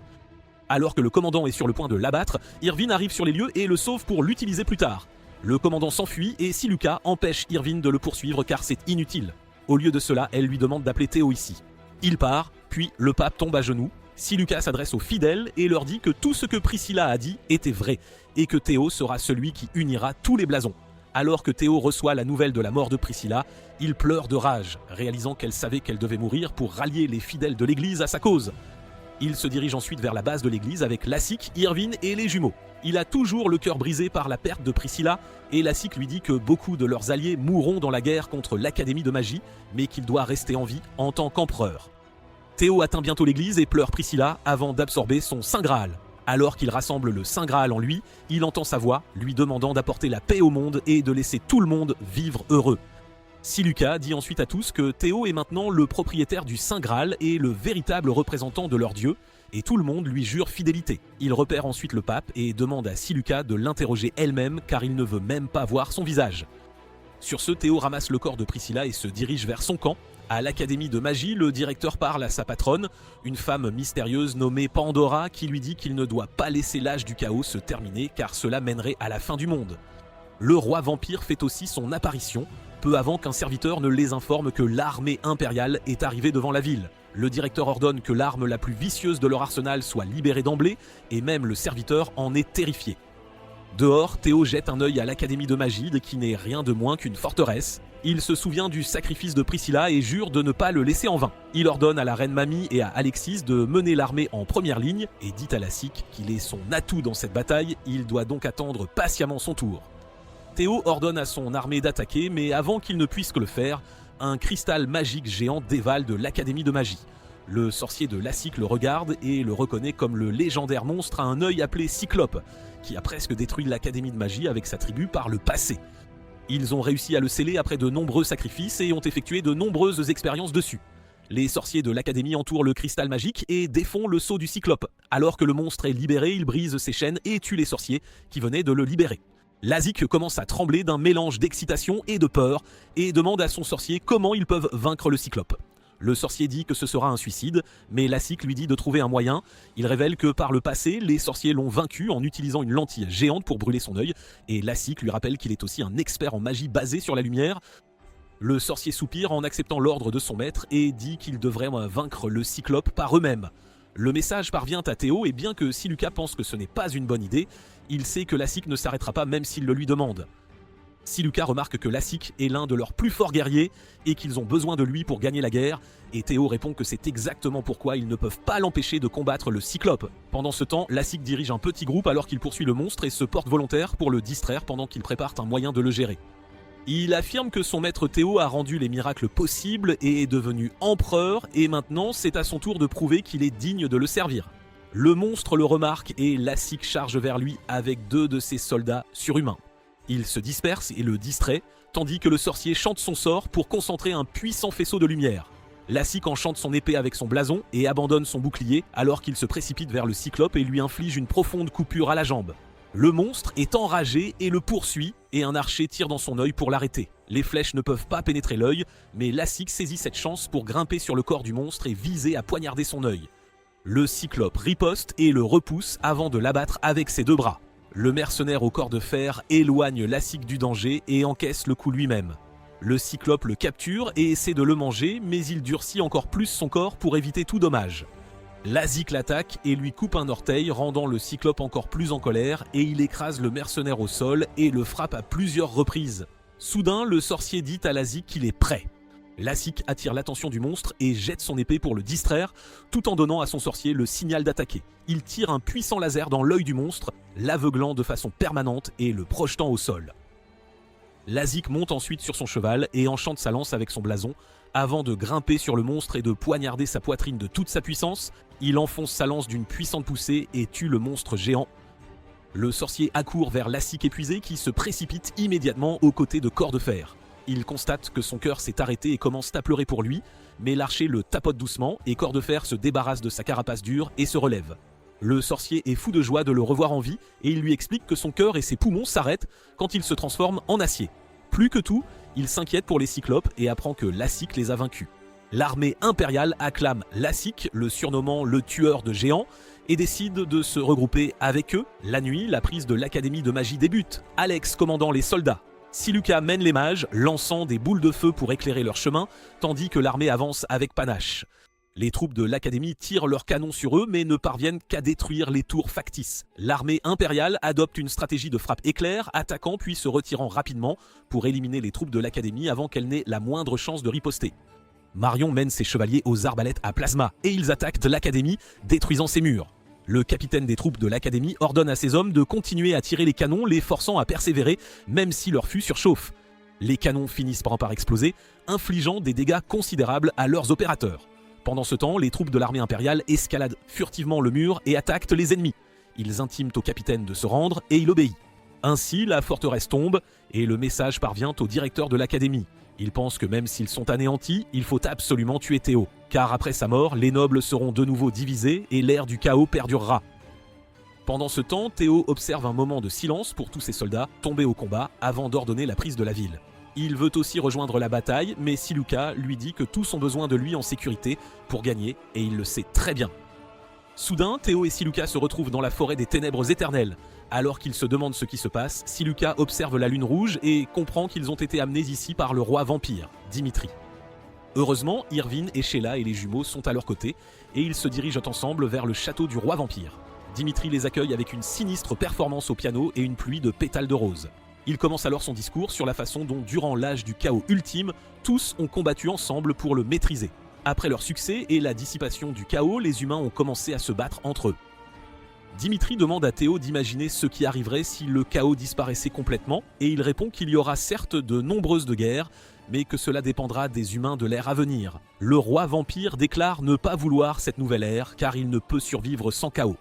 C'est pourquoi il veut vaincre Théo, et Sheila est la première à s'avancer, lui disant que même sans le pouvoir que le chaos lui a conféré, elle protégera sa sœur. Elle attaque Dimitri, mais se retrouve soudain dans un lieu étrange rempli de crânes humains.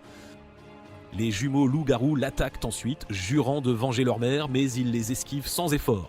Soudain, le chef des loups-garous arrive sur les lieux, portant un cercueil contenant le véritable corps du roi vampire. Il déclare que le Dimitri devant eux n'est qu'un clone, et s'il tue le vrai corps, le clone disparaîtra. Dimitri rit en entendant cela et les entraîne dans sa dimension en créant des centaines de clones. Il se moque du loup alpha, lui disant que même sans son vrai corps, il survivra. Il ne lui fait pas confiance et poignarde le corps réel du roi vampire qui se transforme en cendre et disparaît. Dimitri le traite d'idiot tandis que ses clones l'attaquent et le chef loup-garou les repousse sans cesse.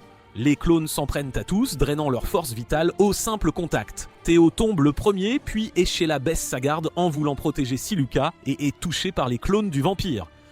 Irvine la suit et il ne reste alors que les 3 loups-garous. Il déchire les clones de Dimitri mais il continue de les faire apparaître comme s'il était Naruto. Les frères et sœurs loups-garous utilisent un coup combiné pour attaquer le clone principal, mais ce fut une terrible erreur car cela donne à Dimitri la chance de les encercler et d'absorber leur force vitale. Tous les autres vaincus, ils se dirigent vers Théo et Siluka, leur disant qu'il est temps de mettre fin au jeu. Il étend son domaine et laisse chacun sombrer dans une mer de chaos. Tous perdent leur énergie en se noyant et Théo tend la main vers Siluka une dernière fois. Dès qu'ils se touchent, le pouvoir de l'amour et de l'armure scénaristique s'active et le chaos est soudainement dissipé. Ils entendent la voix de Priscilla qui leur dit qu'ils iront bien et le Saint Graal s'élève du corps de Théo brûlant le vampire. Son illusion est brisée et tous retournent dans la pièce où ils étaient au début. Théo réalise que Dimitri ne peut plus créer de clones et qu'il est temps de l'attaquer. Le chef des loups-garous lui mord le cou mais le vampire le transperce de son ongle acéré alors qu'il s'envole. Les jumeaux l'attaquent, lui arrachent les bras et le ramènent au sol. Théo enchante son épée pour porter le coup final et poignarde Dimitri en plein cœur. Il explose alors que l'énergie du chaos dans son corps devient incontrôlable et Théo est projeté au loin. Il va bien, mais le chef loup-garou a perdu la vie dans le combat et ses sœurs pleurent sur lui. L'un des clones de Dimitri survit, bien que trop faible et pathétique. Théo laisse les jumeaux décider de son sort et il le libère, affirmant qu'il n'était pas celui qui avait tué leur mère et leur frère et qu'elle ne voulait pas être comme quelqu'un d'aussi faible. Le chaos de leur frère pénètre leur corps et quelques instants plus tard, tous sont de retour à l'Académie de magie. Théo mène son armée et conquiert la cité de l'Académie. Il entre dans le hall principal, Siluka à ses côtés, et confronte le directeur de l'académie sur ses motivations à empêcher la naissance de l'emblème de l'empereur. Le directeur lui dit de toucher la tour magique devant lui pour connaître la vérité. Siluka soupçonne un piège, mais Théo est déterminé à tenter sa chance et elle décide de le suivre. Ils touchent de la tour qui les envoie soudainement dans un royaume des ombres. Alors qu'ils se demandent où ils sont, Pandora se présente à eux et leur demande de ne pas mettre fin à l'âge du chaos. Il lui demande pourquoi ils devraient faire cela, et elle leur montre une vision de la civilisation super avancée avant l'arrivée de l'âge du chaos. Théo et Siluka sont ravis de voir une scène tout droit sortie d'un conte, et ils pensent de pouvoir atteindre ce niveau un jour si l'âge du chaos prend fin. Cependant, Pandora leur révèle que la civilisation qu'ils voient est en réalité une terre super futuriste. Les gens ont acquis un grand pouvoir grâce à la technologie, mais l'ont utilisé pour la destruction, anéantissant des planètes par la guerre. Pandora affirme que pour empêcher les humains d'atteindre une maîtrise de l'énergie ultime, dépassant même le nucléaire, il fut décidé de répandre le chaos dans le monde afin que la civilisation ne puisse jamais dépasser un certain seuil de développement.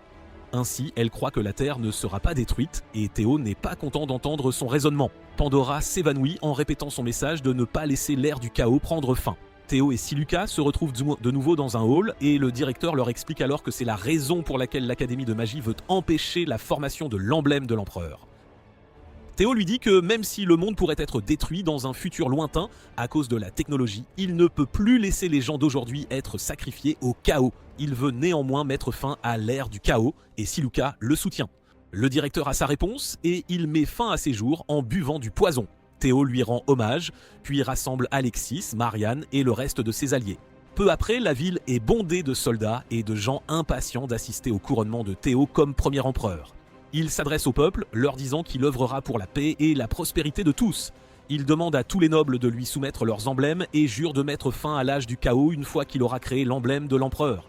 3 ans plus tard, après que Théo ait apporté la paix sur tout le continent, arrive enfin le jour tant attendu. Il épouse Siluka, tandis qu'Alexis et Marianne sont aussi sur le point de trouver leur fin heureuse. La cérémonie de mariage se déroule sans problème et tous célèbrent l'union de leurs héros. Ainsi, Théo rassemble tous les emblèmes et crée enfin l'emblème de l'empereur. Dès sa formation, le chapeau démoniaque de Siluka disparaît, tout comme le chaos partout dans le monde. Le monde devient paisible, sans chaos ni magie, et Théo quitte bientôt son trône pour couronner Alexis comme son héritier. Il retourne ensuite à Sistinia avec Siluka et règne sur la patrie pour laquelle il a commencé son voyage, pour toujours et à jamais. Si vous avez aimé cette vidéo, vous adorerez ce loser qui se réincarne pour devenir le héros le plus puissant.